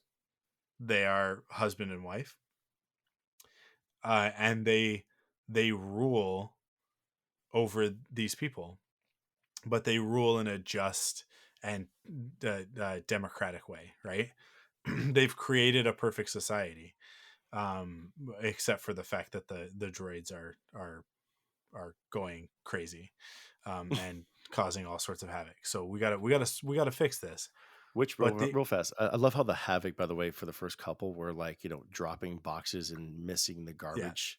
But and then it gets obviously worse. But I just love how, like, that's where the society is at, where dropping the luggage and the cases or the Yeah. garbage is enough to be like, this is a problem and we need to fix it. Yeah. Well, look, they cut away with the sushi droid, right? They Like they do. cut Yeah, away, exactly. and the looks on their faces is like that didn't go well. That didn't end It's well. People got hurt. for sure. But yeah, it is very like comedic because there's like it was intentional. The garbage droid is an intentional meme reference. There's a meme of a garbage truck that's like one of those automated garbage trucks, and it like Yeah, takes the yeah, garbage can up and it just like flings it back and forth and just makes a ridiculous mess. And it's just like that's exactly what they mirrored. But going back to the Duchess and the captain, yeah. Sorry. they these characters exist in this story to show Din and Bo what they could be. That's why they're there. So the literary term for this is a very Shakespearean way of doing it, which Star Wars is Shakespearean. The best Star Wars is very Shakespearean. They are foils for Din and Bo. I like like that. like quite literally, like you've got this guy who was a part of the Imperial war machine, right? Although he was an administrator, it's not really who he is. But he's turned that skill, given the opportunity, he's turned that skill uh for good, right? Like it's a like he's bent it for to make a better world for people, which is great, right? It just shows that like the empire was corrupt, but the people in the empire weren't necessarily, not everybody, right? And then we literally have like this character is called the Duchess. How much more obvious do you need to get that this is a foil for Bo? Of like you can like you have this power. You are the Duchess of Mandalore. You are. I so yeah, like these characters literally, like the purpose of them existing, and they're comedic and they're silly and they're removed from the literal mirror reflection of Din and Bo, but they are Din and Bo. They are actually the best versions of those characters if you took away their trauma and their baggage and the weird Mandalorianness of it all. It's like that's who these two characters are, right? um and you know how I know that for sure? Hmm. Because Din is like, I don't know, he's like he's kind of, you know, a little bit, you know, careful about who he like you gotta give Grogu time, he'll come to you. And he says that she's like, I got this little fishy, and he just flips and he's like, no, I'm safe with these people. Yep. They're good. like like it's Like they okay, did mom with and Pelly dad, and everything. Yeah. you Yeah. can leave me Yeah. with You're right. these two. Like just like Pelly, right? Because Pelly is Aunt Pelly, right? Like that's she's Auntie Pelly, and that's like, again, don't argue with me on this one. It's a fact. That's objective. That is not subjective. That is objective. And he leaps into Lizzo's arms, into the Duchess's arms, in the exact same way, because let's not forget, Grogu is also a Jedi. He can sense their feelings. He knows, no, these are good people. Like these are good people. Trust them, right? And that's our signal as the audience of like, don't worry about these two. I know you Yeah. want to be suspicious of everybody because we've been trained with mystery boxes and what a twist and all of this nonsense that like, oh, don't do it. And it's like, no. This is Bryce and John saying to the audience, you can trust them. Grogu, trust them. Don't worry about it. Because we know, like, because Grogu, like, listen, if Grogu don't like you, he bite, Yeah. right? Because he bites grief, doesn't he? Isn't that He isn't bites there a moment the scout troopers and he the end bites the of scout trooper? That's right. season 1. Yeah. Um, I don't know if he But bites isn't there a grief. moment? Isn't there a moment with grief where, or no? I I don't guess know because because Grogu's he not with them. no, and then At the towards the end first of the time that they season. actually touch is when he heals him, Yeah. and then after that it's magic hand thing, and then I think the next time after that is in season 2 where it picks him up Yeah. like a grandchild. But But it's I know you know what, it's the other way around. It's not that Grogu has a problem with grief. It's that grief is scared of Grogu, right? yeah, He's yeah, like, he's gonna eat me. That's what it what's it was. doing? It's gonna eat me. Yeah. Um, that's what I'm thinking of, and I'm just conflating that with the biting one of the scout troopers for sure on the because Yeah, I can picture like the glove, right? It's like he bit me. It's like through the glove. Grogu's got some yeah, powerful jaws. Um, but that's exactly it, right? It's like Grogu is a good judge of character, right? I mean, We her know this. headpiece is the shape of a heart, so it's like she's like a good version of the Queen of Hearts, really. Yeah, Especially yeah, with the yeah, croquet at totally. the There's, end. You know, you nailed it. There is a little bit of like an Alice in Wonderland, like down the rabbit hole sort of component to this world, right? Where like totally. they get into these things and they go into this other, they're transported. That good call, solid pull, 100%. I think you're right. Um, but yeah, like these characters, like these two characters, they are meant to represent what Din and Bo could be for I like Mandalore. that. I never thought about that way, and I really Yeah. like that because, um, again, and what I love about it is that it's not overt. It's not overtly sexual or anything like that. There's Yeah. some flirtation, very little, very subtle. There's this one Yep. moment where after she picks up the matchbox or whatever you want to call it, I forget what it's called, where she picks it up and she's like, and there's an address, and just she does this Yeah. look and shoulder like head turn. It's just like there's something there. But what I love about it is that just because there's a possibility of something romantic between them, the way they express themselves, again, you hit the nail on the head at the very end. It's kind of like a declaration of love, but it's the way Mandalorians do it. It's not going to be all Hmm. lovey-dovey and touchy feely. Not to say that that won't happen or it won't. It's just there's a different way of expressing love, and they're, I believe, on the same page. I mean, even in the previous episode in the pirate where they're in the cave, they're pretty close. Their Hmm. body language, like language is not just words, ladies and gentlemen. It's also Yeah. body language and Yeah. the way they lean on each other and act in their comfort, especially after um, episode two, where they, or sorry, you know what I mean, episode two of the season where they're in Yeah. Mandalore, the Mines of Mandalore, chapter 18. They're they've gotten really comfortable with each other and like going back to that family unit with the three of them, but specifically with the two of them, their body language has gone way more comfortable than they were ever previously. Hmm. Yeah. I mean, like, and that is, people don't get it. People don't get it. What's going on with Din? Why is his character, like, his character's not progressing? It's like, I don't know what show you guys are watching. It's not about him as an individual anymore, right? That time is done. Season 2 that ended. He took his helmet off. He said goodbye to Grogu. And now what it's about is not about him becoming a better Mandalorian or like a father to Grogu. That's done. We did it. He's Grogu's dad, right? What Hmm. is now important is that they build a family, right? And that family is a found family, and it is like it is what it is, and it's going to be what it's going to be. It's not going to be traditional. So like get that out of your head, everybody. But it is going to be meaningful, right?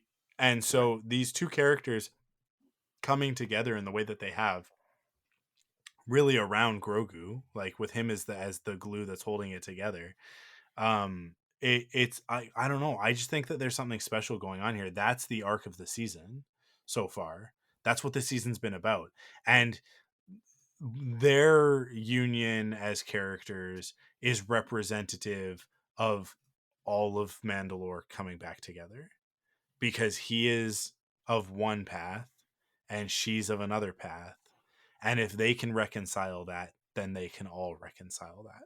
That's what it's There's about, there's your thesis statement, man. Well said. Well said. Applaud. right? I don't want to Like that. clap because I want to, but good. Well done. it's it's and again, like, this is where it's like I'm so frustrated because I'm watching this and I'm like, this could not be more clear to me. This is actually, it's really funny because it's actually the opposite of what happened with Willow, because I was sitting there with Willow going like, no one else is gonna care.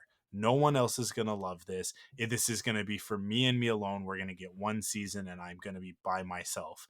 And then all of a sudden I turned around and Marie Claire was like, oh my God, I love Willow. Like the movie, like I can't wait for the series. And I'm like, oh really? Right. You do? Like, oh, I hope that you like the show. I hope that you like the show. I hope I'm not alone. And I got to see the I got access to the season early, right? And watched a few episodes and was like, I gotta stop because I need to share this with other people. I cannot do this by myself. I need the community around me, because that's literally what this story is about. And to be like vindicated in that, have so many of my friends go in and watch Willow and be like, yeah, no, this is the jam. This is exactly what it is. This is the best Star Wars we've gotten in a long time, sort of thing, right? um and then to turn around and get Mando, and it's like don't get me wrong, we got a lot of people that are getting it this season and that are on the same page, and that makes me really happy. But I'm also seeing a lot of people that aren't getting it, that still aren't getting it, and it's like, and some of those people are like people that I really wish would get it, you know. But here's the thing: it's like with those type of people, in that case, that's where we can let go. Where it's just all Yeah, we can do is really enjoy it.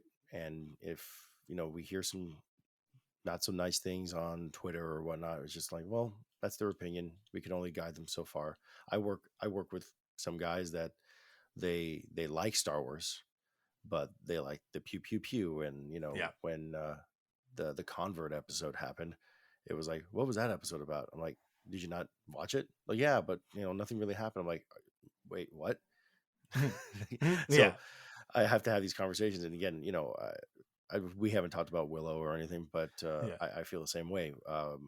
I actually didn't grow up with that film, but I watched it later in life, and I love, especially after the second or third time, watching it. It's just like, man, this is just a great movie. And I, I actually really, really love the movie to the point where like there's I'm trying to get other guys, other friends of mine to enjoy it. But then the show happened, and it was just this such a unique experience. And I'm and we don't have to go on a Willow tangent here, but man, do I hope that there's some form of season 2 or volume 2 or whatever we get it in a book or comic or something, because I Oh really no, want no, to know they're what gonna make the happens show. next. They're gonna make the season. They're gonna make season 2. It's just a matter of when.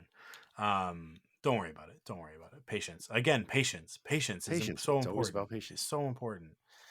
We had to wait more than 30 years for the sequel to Willow, and we got it. And we'll get season 2. We will get volume 2 of this story. It's coming.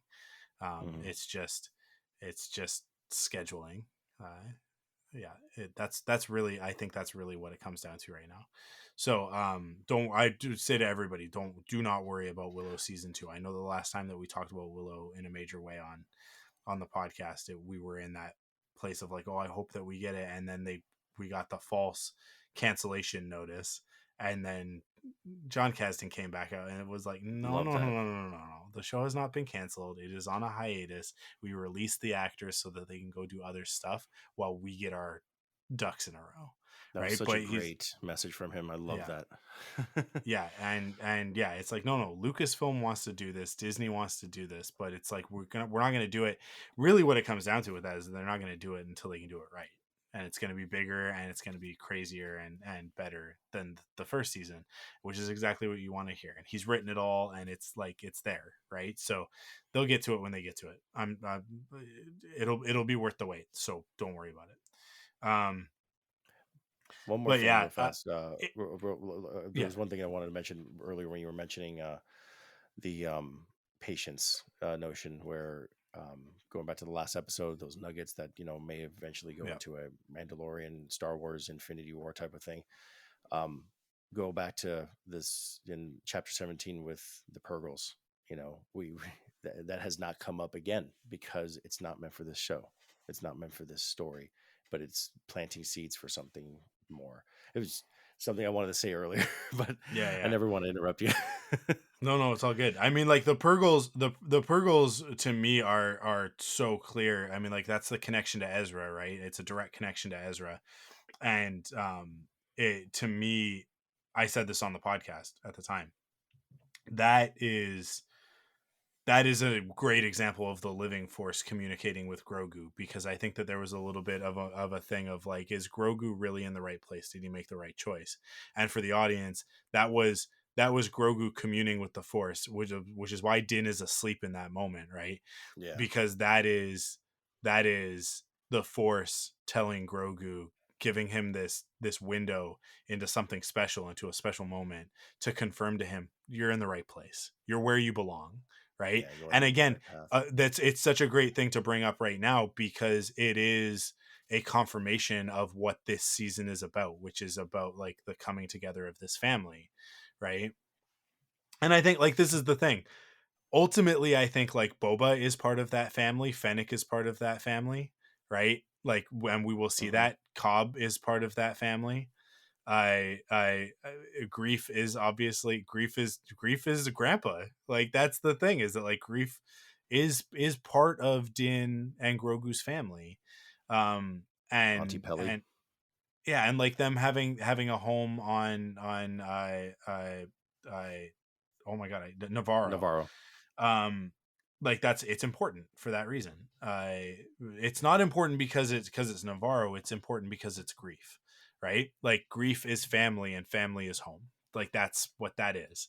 So for him to say like, you've got a tract of land whenever you want it, and for them to come back and say we're gonna do that, and the Mandalorians to put down roots on Navarro, is very much a confirmation of what this season is about.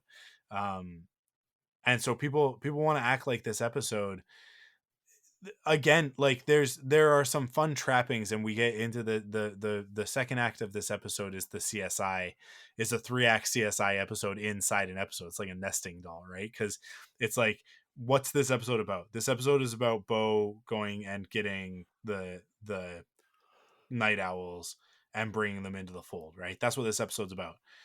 In Right. order to do that, they got to go into the city. So, okay, we're going to go into the city. So what's going on in the city? Well, we've got this stuff with thematically with the Duchess and Captain Bombardier and uh I like the like, what's that, what does that mean? So that's the next layer of it, and then the next layer inside of that is, well, actually we need you to do this thing. And then there's a layer inside of that, which is this idea of the New Republic, this continued idea that the New Republic is just the Empire with a different face on, right? It's like, because the Republic was corrupt, the Republic was a problem, as much as like the like Obi-Wan's thing of like, my allegiance is to democracy, to the Republic, right? It's like, but the Republic was broken, the Republic had fallen apart, right? That empire had begun to crumble, and Palpatine took advantage of that to establish his empire on top of its grave, right? But Hmm. the New Republic is just, once again, it's just, Rome has just built another city on top of the bones of the city underneath it, right? And it's like, there's the thing of like, they try and build an underground rail system in Rome, right? And every time they dig, they have to stop, because they hit some pocket of like, oh my god, there's a piece of the old city here, and the archaeologists have to come in and preserve things, and it's like, oh, you can't do this here, right? Because it's just like that city is just built on the ruins of the ruins of the ruins of the ruins, and that's and what is Rome now? I mean, like the Vatican sits on top of that, and the Vatican is like, sorry Catholics, but totally not sorry, because like your system of religion is built on a corrupt, disgusting uh, uh, pile of bodies. It is corrupt. It's every bit as bad as any religion could possibly be, and it's a gilded city in a world where there are people starving and dying every day because of lack of resources. You've got the Vatican built on top of all of this stuff, and it's like, there's literally gold on the walls in the Vatican. Like, get out of my face. That's literally what, not to get on a religious thing, but that's like, this is scriptural. That is literally what he busted into the temple and was like, you guys messed this up. This is wrong. This is incorrect. And yet, the Pope sits on a throne it's not a crown, it's a big hat. Well, it sits on the top of his head, so it's the same thing. Yeah.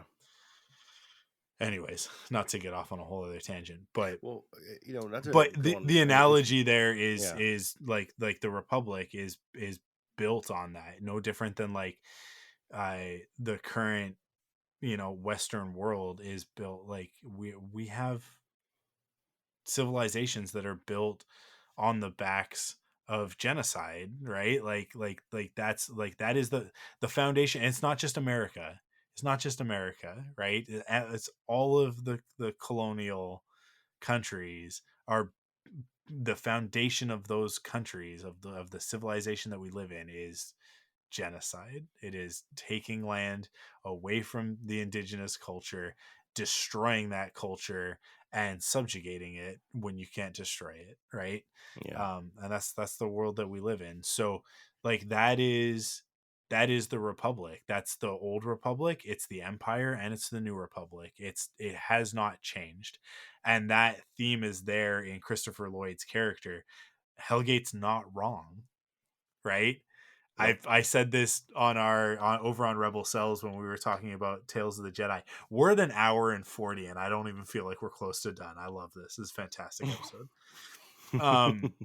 Because now we're getting into separatist ideology, and it's like the separatists weren't wrong. The separatists weren't wrong. The problem is that they didn't realize that they were being led by a Sith Lord who was ultimately after power, not freedom, right? But Oh yeah. that's the trick of the dark side. What is the Sith code, right? Like it's about breaking my chains. Go read the Sith code and understand why the Sith think they're the good guys. And that's what makes them interesting villains, is that like Palpatine doesn't see himself as a bad guy. Palpatine sees himself as correcting the wrongs of the galaxy, right? With Yep. law and order and his brand of justice. And he's racist and xenophobic, so he's like, take those Wookiees and put them to work building my Death Star so that we can subjugate more people. But we're subjugating them to bring peace, you guys, right? It's Yep. exactly what My vision of peace. Yes. it's exactly what Anakin says in Attack of the Clones that Padme kind of brushes off. It's a huge red flag, but she just goes like, "You're messing with me, right?" Yeah. When he's like, I don't know. I think that everybody should just sit down, discuss the problem, and decide what's in the best interest of everyone, and then do that. And Padme's like, that's what we do, but it's not that easy because people don't always agree. And he's like, well, then someone should make them agree. Yep. It's like, oh boy, man, Red who? flag. Yeah, like red flag, hit the nail on the head. And then she's like, you're messing with me. And he's like, yeah, I guess I am. And it's like, no, he's not. That was real. That was real. That was the real Anakin Skywalker. It's, you Yeah. cannot give this much power to a kid who is this traumatized without dealing with that trauma. Come on, Yoda, you should have done a better job of this. He came to you and said he was having problems, and you said, I think you should probably just not worry about it. I think that's what you should do. I think the solution here is to just not worry about it. And it's like, ooh, he just confessed a lot of stuff to you, Yoda. You probably should have paid more attention to that. It's on you. That's on you. Those dead younglings, they're on you, Yoda. And Yoda gets that, and he's like, that's cool. I'm going to take no responsibility for this and go live on Dagobah. Obi-Wan, you watch that one kid, and I don't know, the girl, she'll be fine. Yeah. We got this. Cool. she, Bye. does, she doesn't need a protector. It's fine. I'm going to go hide. I'm gonna go sit in the hole, and when this kid comes to me, I'm gonna be like, no, I don't want to do this. Yeah, Yoda is not a paragon of anything. He becomes the Yoda that we know by the time we get to Empire because he's had to kind of repent of everything that's gone. Yeah, gone through. I don't think that Yoda is truly enlightened. Again, not to get off on a completely random tangent. I don't think that we see a truly enlightened Yoda until we see him in The Last Jedi. We see him in The Last Jedi, and that Yoda is one with the Force and truly has perspective and understands. And when he passes that lesson on to Luke, and he goes, no, you misunderstood what I had to say. Like, pass on what you've learned. Yes, the Jedi, the Force, whatever, but the failure that's what you pass on. That's what Right. that's and there's a moment there of like, and because he's enlightened and because he's a Buddha in that moment, he's not going to get down on himself and be like, I screwed up. He's going to say to Luke in that moment, he's like, you're still here, you're still in this corporeal world, you're still this crude matter, right? So like, I'm going to teach you a thing that I didn't learn until it was too late, right? Which is really what he's saying. It's a little bit of a confession on Yoda's part. The Last Jedi is the gift that just keeps on giving, you guys. Yeah, where he's like, no, failure, the most important lesson of all is failure, right? Like, Right. just genius stuff. Like, listen, this is the thing. The people who don't get this episode are also the people who don't get The Last Jedi, and they're also the people who don't get why Solo is the best Star Wars movie. And it just like, I don't know, man. I don't know. Maybe it is pure arrogance, and maybe I'm wrong to think that I understand George's vision better than other people. But I honestly believe that like, and I don't think that I'm the one who understands it the best. I wouldn't be that arrogant, but I am arrogant enough to say that I think that I understand it a lot better than a lot of people who claim to be massive Star Wars fans. You were talking about like your friends at work, and it's like they like Star Wars, and I like to sort of categorize in this way of like, there are, and I've said this for years, it's totally fine. This is not a judgment, and it's also not gatekeeping, because I'm not saying that you're not allowed to anything with anything Star Wars. What I am saying is that I think it's important for people to accept that some of you just like Star Wars, right?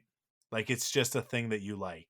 And so a lot of that is the trappings, a lot of that is the laser swords and the Millennium Falcon and X-Wings and Darth Vader and Boba Fett, and like, we're talking about like the very surface parts of it, and that's okay. That's fine. If that's what you get out of it, that's what you get out of it. And when the student is ready, the teacher will appear. And maybe you're not ready. You're not there. And then You just there's a quoted level Zorro, of didn't you? well, I mean, like, I think it's like a I, Confucius I thing or know, something but like that, but I, yeah, I, yeah, I I know it from Zorro. Sorry, sorry. yeah. But I like, I think it's a Taoist principle, or it's either Taoist or Confucius. I don't know off the top of my head. I'd have to Google it, but it's one of those. I When the people are ready, the master will appear. Yeah. yeah, when it's okay to not be ready for what Star Wars has to teach you. Um and some people, it's like they are just there for the surface stuff. And then there's another level of it where it's like, you are like, you're at the beginning of that, and I don't want to use the word Star Wars fan, because I think anybody can call themselves a Star Wars fan. That's fine. But I do think that there are students of Star Wars, right? And I think those students of Star Wars understand what they don't understand. There's a thing called the Dunning-Kruger effect, which is like, it's a it's an arc, it's a parabola of understanding. And it's like, you get to a point, there's where you have enough information about something that you think that you know what you're talking about. And this, you encounter this in business a lot, of people who they gain a little bit of knowledge on a subject matter, and they think that they are a subject matter expert. And then you crest that, it's almost like you actually can't see how tall the hill is until you get to the top. So you're constantly thinking like, oh, I'm at the top, because you're not looking forward at how much more you have to learn. You're blind to that. You're looking backwards at how far you've come. So you're constantly looking backwards, like, if you picture yourself on the side of a hill, and you're climbing up the hill, and you're constantly looking down at how far you've come. And so you get to a certain point, you're like, I'm up really high, I must know what I'm talking about, right? But you Yeah. don't, because you haven't turned around to look and see that the mountain is above the clouds, right? Like, and you can't even see the peak of this thing. And then you get into the clouds, and you start to understand, oh, I'm not even close to the top of this thing. Now Right. I know what I don't know. Before, I didn't know what I didn't know, right? But now I know what I don't know. And then you hit the top, you get to the peak of that, and that's where it's like, you can understand, um you understand the whole thing, right? Like you can Right. see the entirety of it. But it's on the other side of that, coming back down, that you start to hit the level of like, I know this backwards and forwards, inside and out, and yet there's still so much more. Right? Like there's still so much that I can't understand and that I need to keep learning, and you keep going as a master of it, right? And it's like this is the Jedi journey as well, right? Right. From I, Padawan to Knight to Jedi Master. And it's like, and Anakin was at that point of like, he had all of the power, he could see everything, but he couldn't understand why he wasn't a master yet, right? It's the same sort of thing. So I kind of look at it, and I think maybe that's actually probably a really good way to look at it, and a really good analogy for it is that Padawan Knight Master perspective. And I personally feel that I'm at that master level with Star Wars. I've been talking about it on podcasts for 15 years. I've examined it, and I've been wrong, and I've learned from my mistakes, and I can tell you that like, I know exactly what I know, and I know what I don't know, and I know where my gaps are. But like, I know I can have the confidence now to say fully, unequivocally, objectively, it's a fact. This episode of The Mandalorian is the most George Lucas episode of The Mandalorian. It's the most George Lucas piece of live action content that we've gotten, aside from The Last Jedi. Which there's so yeah. many similarities between where The Mandalorian goes and where The Last Jedi goes, and the reasons why people bounce off of it, bounce off of both of those things.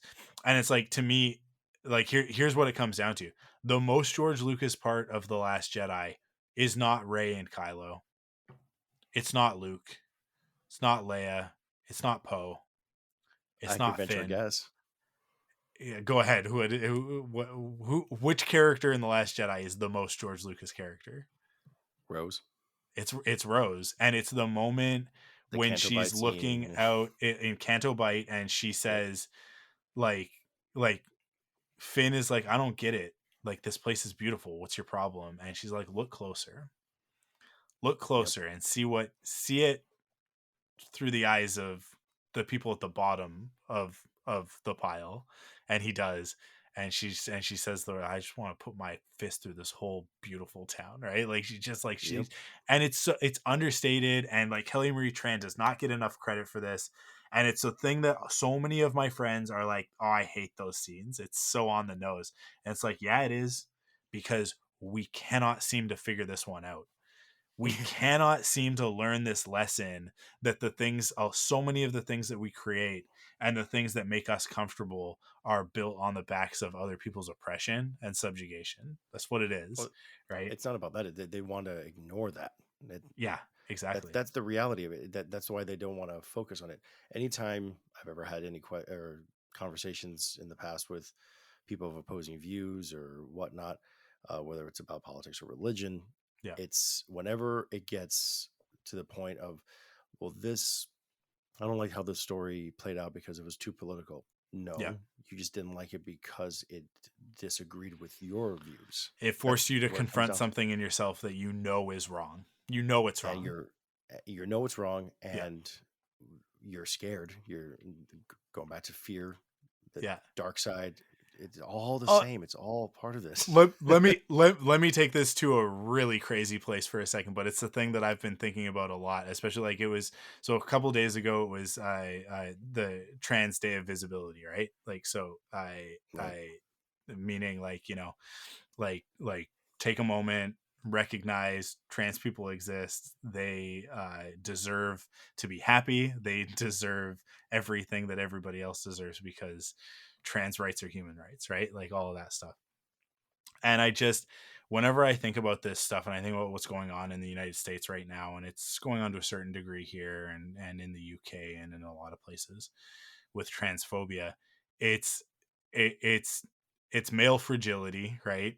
And it's like, that male fragility is fueling that fear, because these guys literally cannot get over the idea that they would see a trans woman and be attracted to that woman and like that, hey, guess what, doesn't actually matter.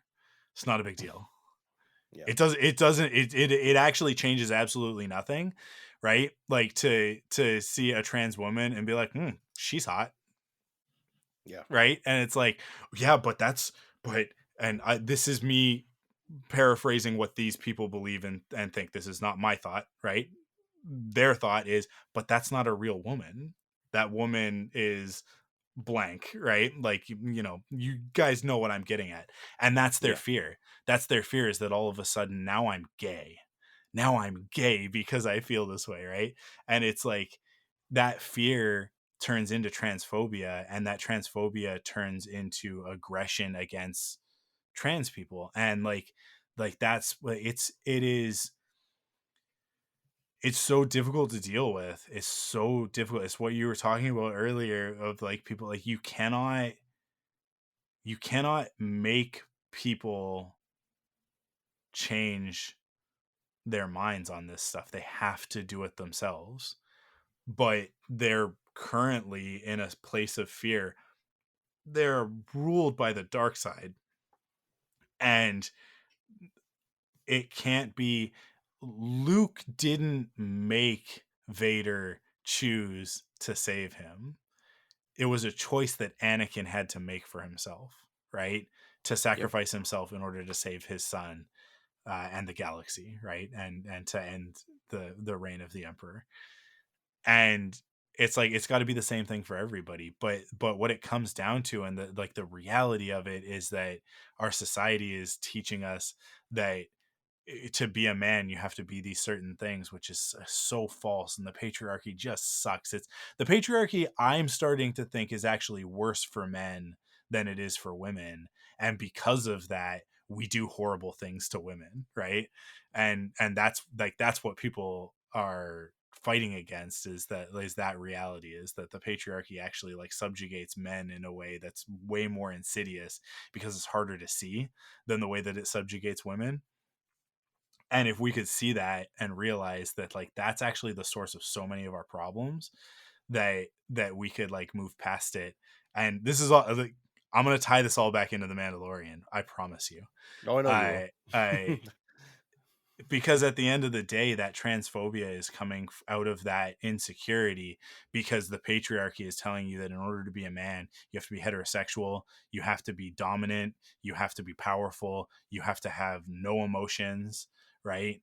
And so like all of these things create an environment in which you see a trans person, and it's an affront to all of that other stuff. And it preys immediately on that insecurity. And this is all from the male perspective, because there's transphobia from the female perspective as well, that I can't say that I can understand, and you would need to talk to a woman about it, in order to get that perspective. I'm not going to speak for that segment of the population, but I can say that from the male perspective, this is absolutely what it is. And I know this because I can look back at it and go like, absolutely, absolutely. I used to have that reaction of like, there's a term on the internet of like, oh, that's like, it's a trap, right? Like that person's a trap, because it's like, because they're a passing, like a femme passing trans woman, right? So you're like, oh, like if you didn't know, you wouldn't know, sort of thing. And it's like that, oh, gross, right? That was the attitude. And definitely like 10 years ago, that would have been my perspective. And I'm ashamed of that, but I'm also like, I'm ashamed of it, but it's a thing that makes me proud of where I am now, where I can say like, actually, a hot woman's a hot woman, and I really don't care about what's between their legs. That's not part of the equation, because that's way down the line of like seeing somebody and being like, oh, that person is aesthetically pleasing, right? And being able to say that, in the same vein, like if I can say that I am attracted to Oscar Isaac, then why would I ever have a problem with saying that a trans woman is also attractive? That shouldn't be a I was problem at about to all, say Cobb Vanth, but you right? got it. You Cobb got Vanth as well. Like 100%. Like Timothy Oliphant, put him on the list, you guys. Put him on the list. It's okay. At what point, this is more of a Thunderquack conversation now that we've gotten into. This is Amanda and I would talk about this Who all the time. At who what who knew that point, the Epcot episode could do this, right? yeah, at what point do I have to admit that actually I'm probably not heterosexual, because the list used to be Oscar Isaac, and now the list is like, I don't know, like you can put you put Chris Pine on that list too. You can put Anson Mount, 100% Anson Mount's on that list. Like if Anson Mount showed up tomorrow and was like, "Hey, I want to take you to dinner and then do stuff," I'd be like, 100%, right? And like Captain Pike, I am yours. Do with me as you will. I'm fine with that. In the same way that I would talk about Poe Dameron, the most beautiful human being who's ever graced this earth. We're so lucky just to have Oscar Isaac at all. We're even luckier that he is Poe Dameron. Like what a gift, and what a tragedy that they wouldn't let him and John live out their um, homoerotic dream in Rise of Skywalker, because that's what they wanted, and it's what we wanted, and I think it's what we needed, more importantly. But tying all of this back into the Mandalorian, um, and where we're gonna get backlash. Like the Mandalorian's gonna get backlash. We're gonna experience this as a Star Wars fandom, because we've just transferred the power from Din, a man, right? And it's not going to be as bad as it could be because he's a person of color. So like the worst people already don't like Din Djarin, because every time he takes off his helmet, they're reminded that he is not a white guy. Um, and it makes them upset, because they're not only do they have male fragility, they also have white fragility, and that's a whole other thing. But all of that power has now been transferred over to a woman. Thankfully, she's white, so they can rest easy on that like, oh, thank God a white person is in power again. But now they Phew. have to be upset that it's a woman, right? Like Yeah, like it's it's terrible. just, you just can't win with these people, right? They want to live in a world of just like Luke, outrage, Han, and no yeah, one like, else. yeah. It's just it's so obnoxious, it's so sad, and it's so pathetic, but unfortunately it's also incredibly dangerous, right? But we've got this society in Mandalore where it's like, you put on the armor, you put on the helmet, and I know that we have like femme armor and mask armor, and so like that there's a whole aspect there. But here's the thing, and I really hope that eventually with the Mandalorians we get to this, that we can see some of this, is that like that's also okay. That's fine for there to be more feminine versions of the armor and masculine versions of the armor. That's totally fine. Where it becomes a problem is if we start to use that as a way of defining who is what, and saying that it has to be this way or the other way. As long as we live in a world where anybody can wear any style of armor that they want, and we make the armor as diverse as possible, which is what the Mandalorian has done, then we live in a world where actually Mandalorian culture doesn't care if you're a man or a woman, male or female.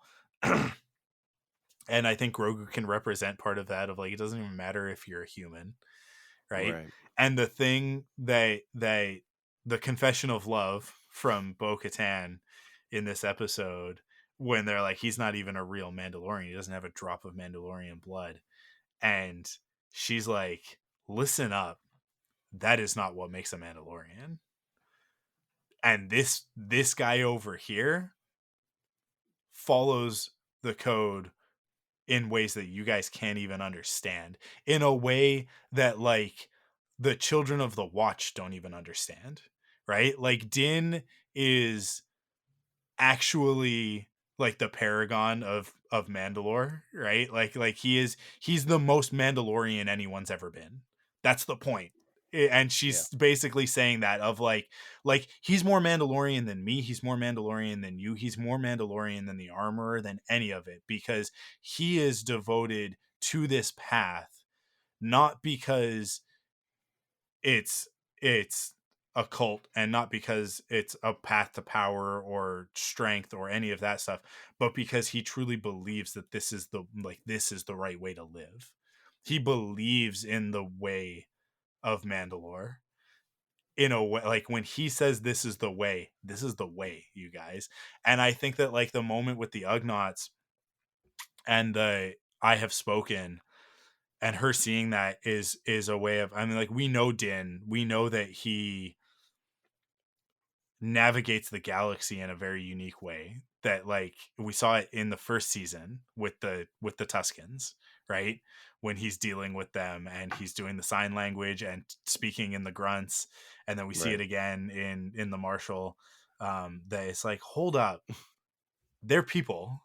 Just because you don't understand their culture doesn't invalidate their right to exist, right? Like Din Djarin is like the biggest ally in the galaxy, because he's like and listen, we get into a little bit, fantasy always gets into this problem, this trap, and it's a difficult thing, and there's a little bit of like a racial stereotyping thing going on with like the Tuskens and with the Ugnaughts and this and that, right? And the thing is that he does have a prejudice against droids, so he's not perfect. He is still a flawed Right. character, and that comes out in this episode, and it's really great. And And I it's the love it safe. because I feel like it's the safest, to have a prejudice against the droids, it's right? it is it I think that like having the prejudice against the droids, and specifically the way that it's built into his character and into his backstory, is a very um it's a very relatable thing, Oh, he was where like traumatized. we can Yeah. we can forgive his prejudice because we can understand that it's tied to trauma and that he hasn't fully worked through it. And the other part of it is that we have actually seen a lot of growth in that way, right? Hmm. But it is interesting. He's like, no, only certain droids, only the droids Oh, that he's I know, complete. Yeah. which is so Yeah. like he is still racist. He is still racist against droids, but he's like, but he is learning. It's wedging the door open of like, well, but you do know that one guy, and he's pretty cool, right? So like, can you be a little bit more chill about all people that are like that, right? Like, so he's on an upward trajectory, and this episode I think was maybe a little bit of a backslide, but it's because unfortunately he walked into a situation that confirmed his worst fears, like, so it Yep. reinforced his prejudice. But I wish that we had a moment at the end of the episode where like after we find out that Christopher Lloyd's actually like messing with the droids and it's not their fault, that he has a moment of like, maybe I am too quick to judge on this stuff. And maybe we'll get that. Maybe we'll still get that, of him being like, I've been too quick to judge droids in the past, and maybe that's unfair. Droids have every capacity to be good Yeah. as they have I to mean, be bad, and it's like no different than any other sentient, right? Like right. I think he'll get there. I think he'll get there eventually. It's a journey. And he's he's on the path. He's on the right side of the path. Um but yeah, there's a little bit of that stuff with the Ugnaughts of like, I don't know. I think I can justify it because it is a little bit racist of him being like, everybody knows that you're the hardest working species in the galaxy, and it's like, ooh, that's a real big blanket generalization of an entire species and an entire culture. Is kind of grody. Like, I don't like it. I don't like it. um but at the Well, that's same the way time, that's the way they're actually like labeled though in the galaxy, right? Because that's the mhm, position that they're put in, and they're aging. They last for multiple lifetimes, right? For yeah, multiple human lifetimes, I should say. yeah. So I guess I didn't quite take it that way, but now that you mention it, maybe. It's like I said, this is one of those tropes that fantasy falls into, of like, oh, orcs are this way, right? Elves are this way, and it's like, we human beings like to categorize. It's just the way it is. But Nemodians are dot dot dot. exactly, Gungans exactly, are. exactly. So Watto it's a is. it's a trap. It's a trap that you can fall into, and so it's not necessarily great. But I think they balance it out with the fact that he's not saying that for Bo's benefit. He's saying that for their benefit, of like, what he's getting at, it's maybe a little bit of clunky writing that needed another pass. But ultimately the message of it is that he's like, no, listen, you cannot talk to these people that way. You have to understand that that's how everybody talks to them, and it's not fair, because actually, like, their role in our society is a role that's been put on them. It would have been nice if he would have said some of this stuff, right? Of like, because it's Yeah. because I do think that like Din gets this. I think like the Tuscan thing is evidence that he gets this, of like no, like your perception of their role is not, it's not them at the end of the day, right? And so there's a component of him being like, they deserve respect. They deserve to be spoken to with respect in the way that they speak to each other, and in the way that like you have to, it's not, it is a bit of a negotiation tactic, which can be a little bit manipulative, but I also think that it comes from a genuine and sincere place with Din, of him being like, when you're out in the galaxy and you encounter another culture, you have to adopt the practices of that culture in order to respect that culture, right? Like, it's not a matter of doing it because, like, had he not met Queel and Queel hadn't made this impression on him, I don't know that he would have had this reaction in this moment. But that's the thing about Din, and what makes him, in my opinion, a heroic and great character, is that he goes out into the galaxy, he experiences things, and then he internalizes those experiences and he carries them forward with him, right? Not every character can do that. Some characters are very static. And that to me is like, it's like, that's actually Din's superpower, is like this empathy that he has. And so he's like, I knew Queel, and it's like, and he recognizes that Queel is unique amongst Ugnaughts, to the degree that, like, there's a really good chance that these guys have heard of him, right? That like Yeah. especially given the history of the place that they're in, that it was an imperial thing and now it's a new republic. And so like, these guys have actually, these Ugnaughts have probably been here the whole time, right? Because of what you said, like, that their lifetimes are extended, that they live many human lifetimes. So they've probably been on this planet the whole time, servicing droids and doing this thing with no respect and no I sort of Reward. yeah, like, just toiling away doing their jobs because it's what they do. And then here comes this guy who's like, listen, I get it, you guys, like, this is, we are not implying that this is on you. What we do need is, like, we do, what the reason we're here is not to blame. The reason we're here is because you are literally the only ones with the knowledge to help us sort out who is behind this, right? And so like, that's where it turns. I think that there's just a little bit of clunkiness in that dialogue of like, of everybody in the galaxy knows that you guys are the hardest workers. There's a little bit of like, I'm gonna be very pointed with this. There's a little bit of like, well, everybody knows that, like, black people are strong, right? Like, that's a racial stereotype that is completely false and incorrect, and not like, or like, all the best basketball players are black because Right.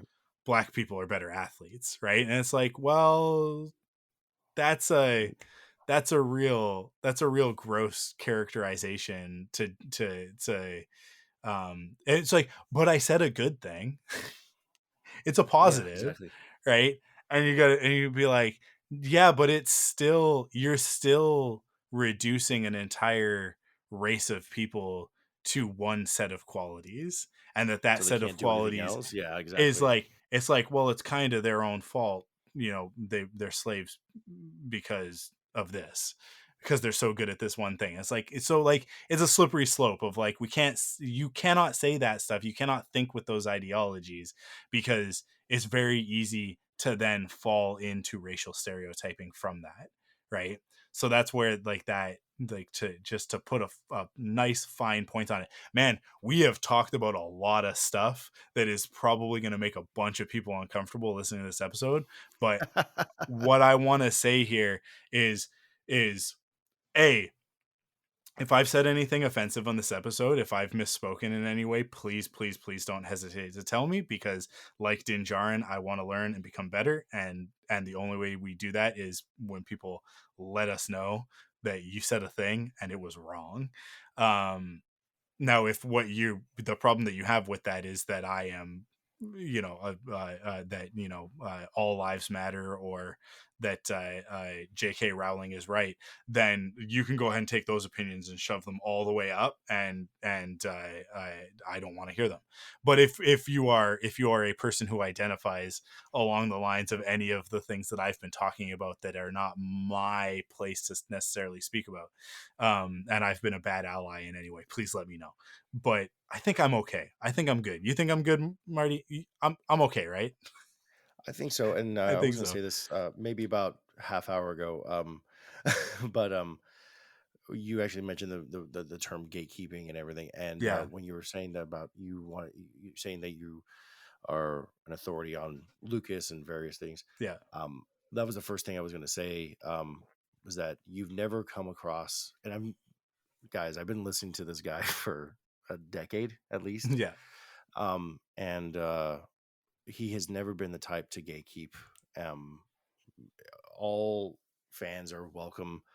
Just No, it's I don't it's know. the end. It's the antithesis of what the reason why I do these podcasts, right?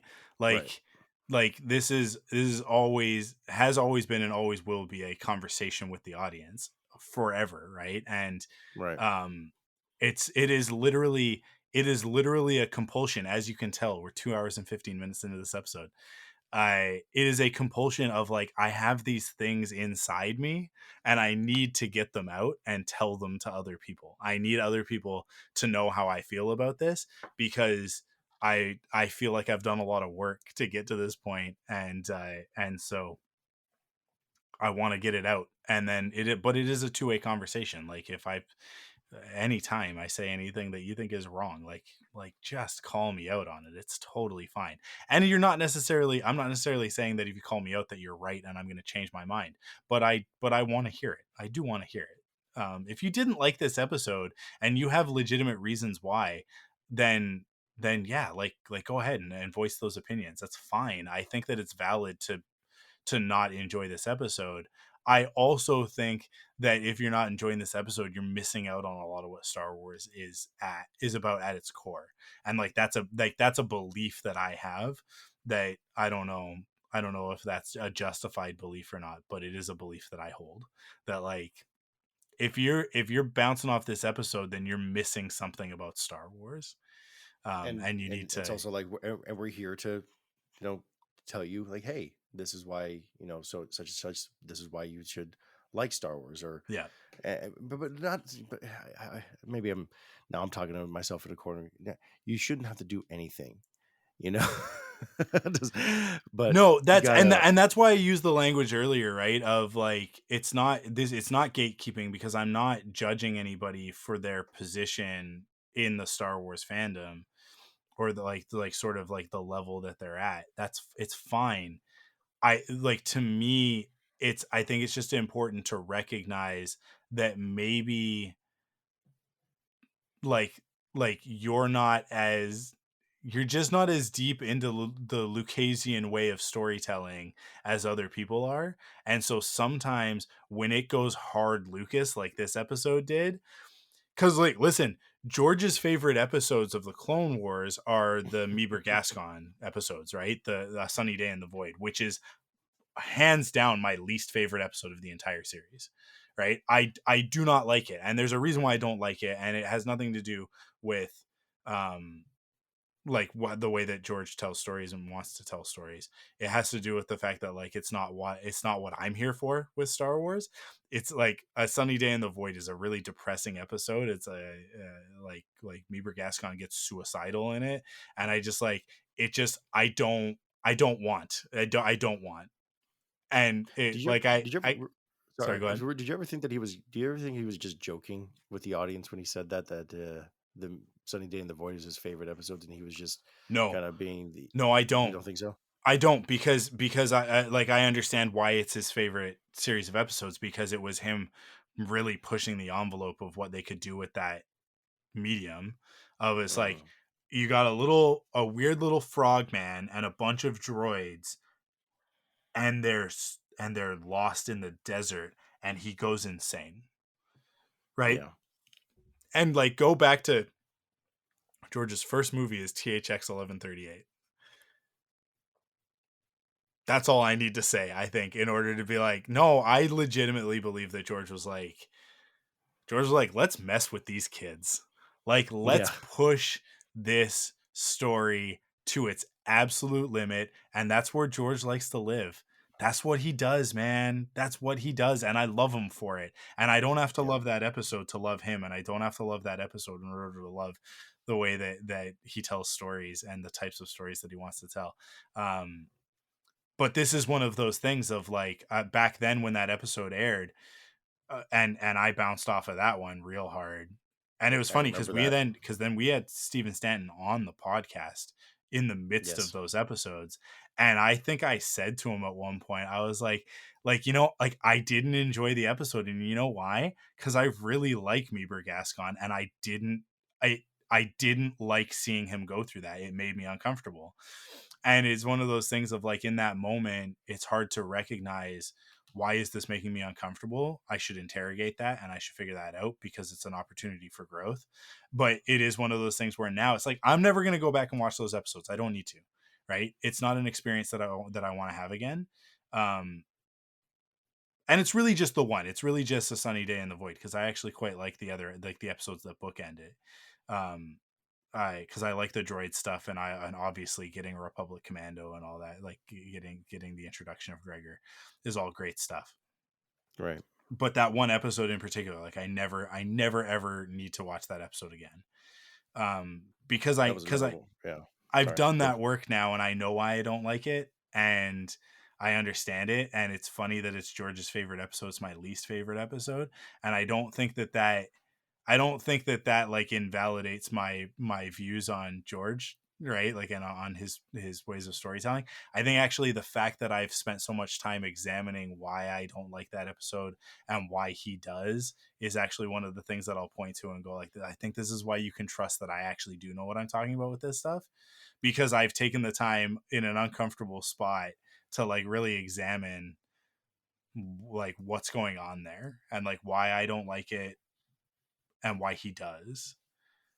And the fact that like that is actually, it's like I have to respect it, and I have to say that it is probably one of the better episodes of the series, even though it's not one of my favorites, because it is a kids show that pushes this conversation into like just completely uncharted territory for that type of storytelling, for that medium and that method of storytelling, which is like Saturday morning cartoons. And he does it in a way that I think is that can still be fun for kids, but like actually force an 8-year-old to confront their own sanity and mortality. That's genius. That's George. Like, that's George in a nutshell.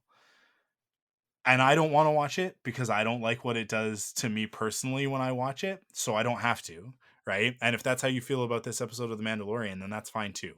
Whatever, right? Like to each his own. Um, but I do think it's also important to stop and ask yourself, why is this making me uncomfortable? Just like all that other stuff that I was talking about, the transphobia stuff and the racial stereotyping stuff. If those conversations make you uncomfortable, especially if you're a cisgendered white heterosexual male, if you are made uncomfortable by the stuff that we talked about in this episode, and it's bothering you, what I really want you to do is stop and examine what's making you uncomfortable there. Because the thing is that when we have uh, bigoted ideologies, usually what that's coming down to, is what I was saying about the transphobia thing. It's actually usually an insecurity that we have. If there's something in this episode that's bothering you, it's actually probably an insecurity that you have that's being brought up in this episode that's making you uncomfortable. Now, maybe it's not. Maybe that's too deep, and maybe you just literally didn't like Jack Black and Lizzo being in the episode. That's fine too. I think maybe you have a little bit of fat phobia going on if that's the case, and I think that you should examine that. But I also think that like it's also valid that like it was a lot.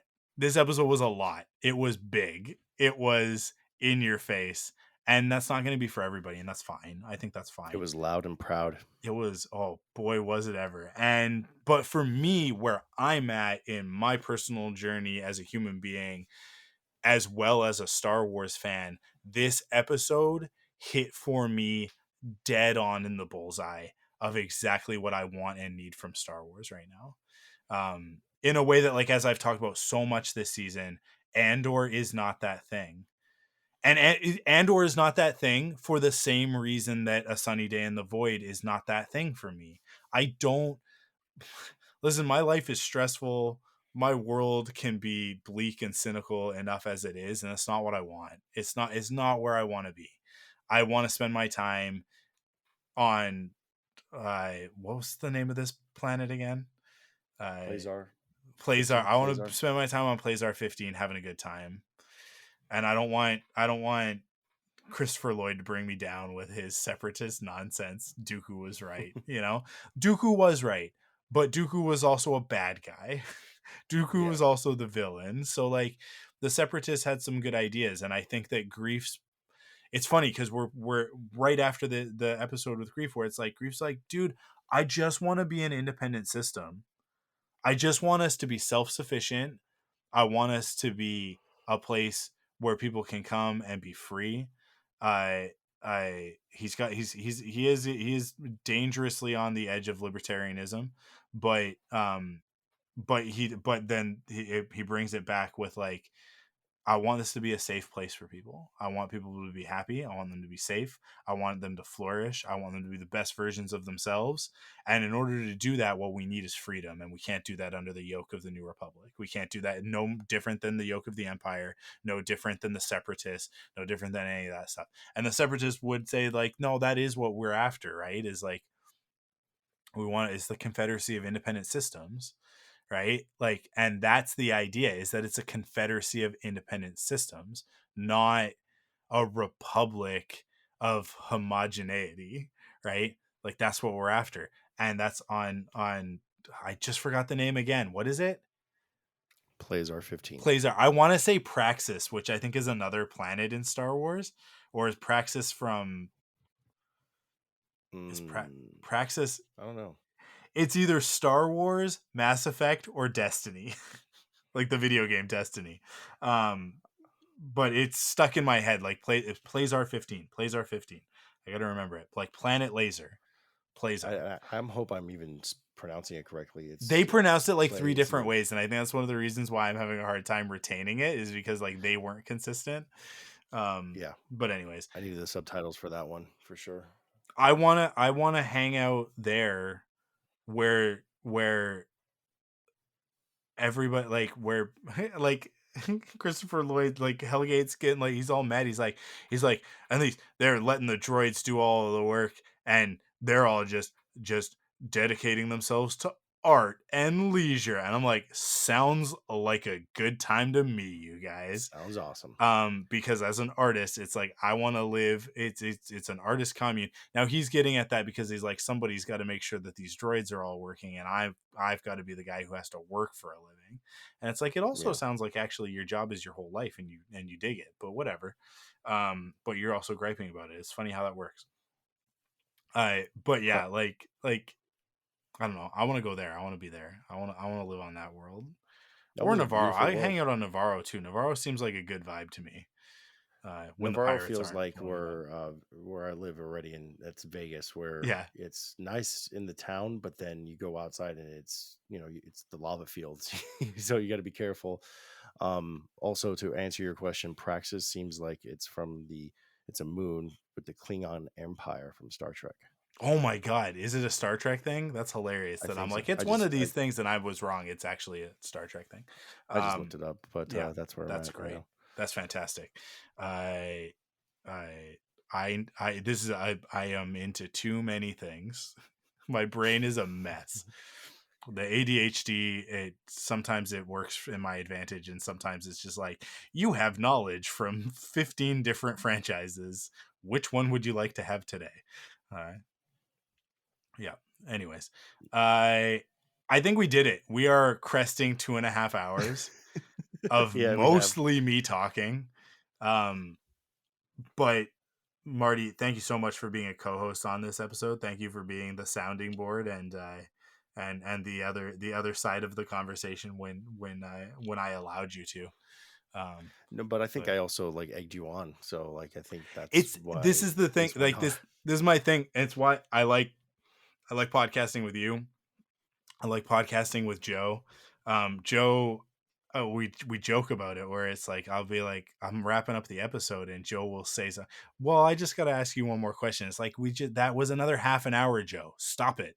And you'll be like, yeah. And it's like, we'll finish it. And it'll be like, dude, you said you wanted to go to bed early tonight. And then you made me talk for 2 hours. And he's like, yeah, that is my fault. So I, I, I love it. Thank you for giving me the opportunity and not making me feel like a ding dong for doing it. I hope that everybody listening to this also enjoys my extended rants and ravings and lunacy. But I that's it for this one. We got 2 episodes left in the season. We got Star Wars Celebration coming up, so next week's episode, is going to be a good one in terms of like forced perspectives, because we're gonna have a lot to talk about. Yeah. Because we will have had the entirety of Celebration and a new episode of The Mandalorian, the penultimate episode, which tends to be intense. So like, buckle up, guys. Let's go. Yeah, I can't wait. It's gonna be a fun one. What But is gonna happen? I don't know. I love it. I love that I'm in a position of like, I have no idea what happens next week. I have no idea. I'm gonna be. You know what would surprise me the most is if I've been right all along and it ends up being a confrontation with the armorer. Like, if that's what this season ends on, is like, oh, okay. Like, so I don't know. I don't know if that's a good thing or a bad thing, but here's the reality. It's gonna be what it's gonna be. I don't get to make Star Wars. Jon Favreau does. Jon Favreau does. You know why he does? You know why he does? Because Elf and Iron Man, you guys. So the next time you want to second guess his decision making, Elf and Iron Man. Okay? and Chef. I put Chef in And there too. dude, totally 100%. I mean, like, Chef has not had like a cultural impact in a way that like No. Elf came out and was instantly a Christmas classic. Like I have watched Elf every year at Christmas since that movie came out, and that is a decision that I made the first time I saw that movie. That is hard to do. It is hard to penetrate that Christmas bubble as like, this is now. There is one other movie that managed to do it in our lifetime, I think, and that's the Santa Claus. And Tim Yep. Allen has managed to absolutely destroy that by being a garbage human being. So now every time I watch the Santa Claus, I'm like, yeah, but he's a bad person. But thankfully, Will Ferrell continues to be an absolute delight of a human being. And yeah, so Elf, and then Iron Man changed pop culture, you guys. The MCU changed pop culture, and we live in a world where Disney Plus exists, and that doesn't exist without Jon Favreau and Iron Man. So just let the man cook. Let him do his Mm. thing. It's all going to be good in the end. It's all going to be good in the end. Anyways, thank you guys for listening. Thank you, Thanks for having Marty, me, for Mike. joining me. Oh yeah. Let people know where they can find you. I know you guys are still on your hiatus. You haven't come back yet. Yeah, we're still on hiatus, Okay. but we're going to be gearing up shortly. You can follow us on Not Another Movie Podcast on Instagram at Not Another Movie Podcast, Twitter at NAM Movie Podcast. You can listen to us on Spotify or wherever you can download your podcasts. You tell your co-host on that show that if he's not careful, it's going to be a permanent hiatus, because I'm going to snake you and you're going to come over and like, I'm just going to make you podcast with me. You're not going to have any time to podcast with him. So Hey, you use that as an here's- incentive to get him motivated to put out some more podcasts. It's actually more me because Is it you? of my time. So it's not him. Okay. He's single, ready to mingle. So he has all the time in the world, man. He streams, and he actually has his own streaming. Oh, nice. What do you call it? Discord and whatnot. Yeah. But yeah. Thank you again. I've podcasted with you a couple times, usually on the Thunderquack Podcast Network, and I just want to take this opportunity to say thank you for bringing me on. This is kind of the bread and butter show. Either this or Rebel Cells or what used to be, Frontlines. And I just hope, sounds like you liked it, and I hope to come back anytime. Yeah, dude, you want. You are always welcome, always and forever. Don't worry about it. Here's the thing, guys.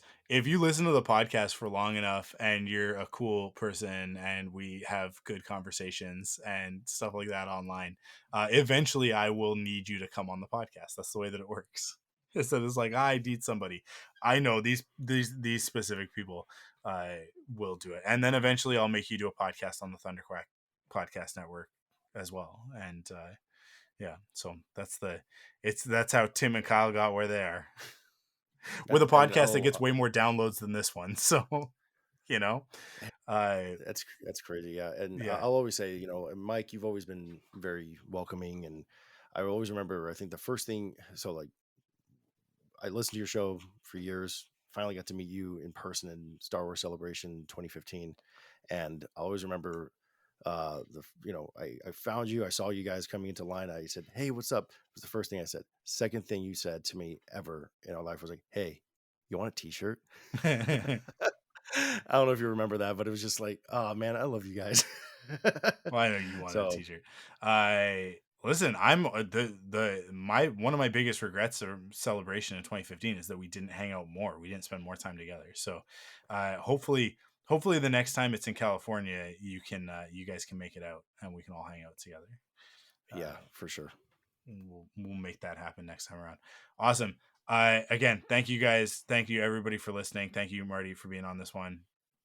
And I don't know, I'm going to do Obi-Wan. So like, I'll probably pull you in for that. I'll probably pull you in for a couple episodes of that if I end up getting motivated and actually do it. I'm going to. I want to cover Obi-Wan. I don't know if I'm going to do Andor. I keep saying that I'm going to like catch up on everything. Well, I guess we have time, but yeah. I don't know. We'll see. You could do Andor into like arcs if you wanted to. Yeah, you know what? Like, this is the thing, is that'll all be a lot more clear after Celebration when hopefully we have some dates for things like Skeleton Crew and Ahsoka, and we know what the rest of this year looks like, and we know where the gaps are, and I know like, okay, cool, we can cover the 6 episodes of Obi-Wan, and we can do the I think you're probably right. The best way to do Andor is probably not episode by episode, but to do them like arc by arc. Because then you get it done in what, I guess in 4. How many episodes are there? There's 12 episodes. Yeah, so there's a couple transition episodes here and there, but you could do like 4. Yeah, totally. That's a good call. Awesome. Thank you. This is the 3rd time I'm gonna end this episode. Thank you for listening. My pleasure, man.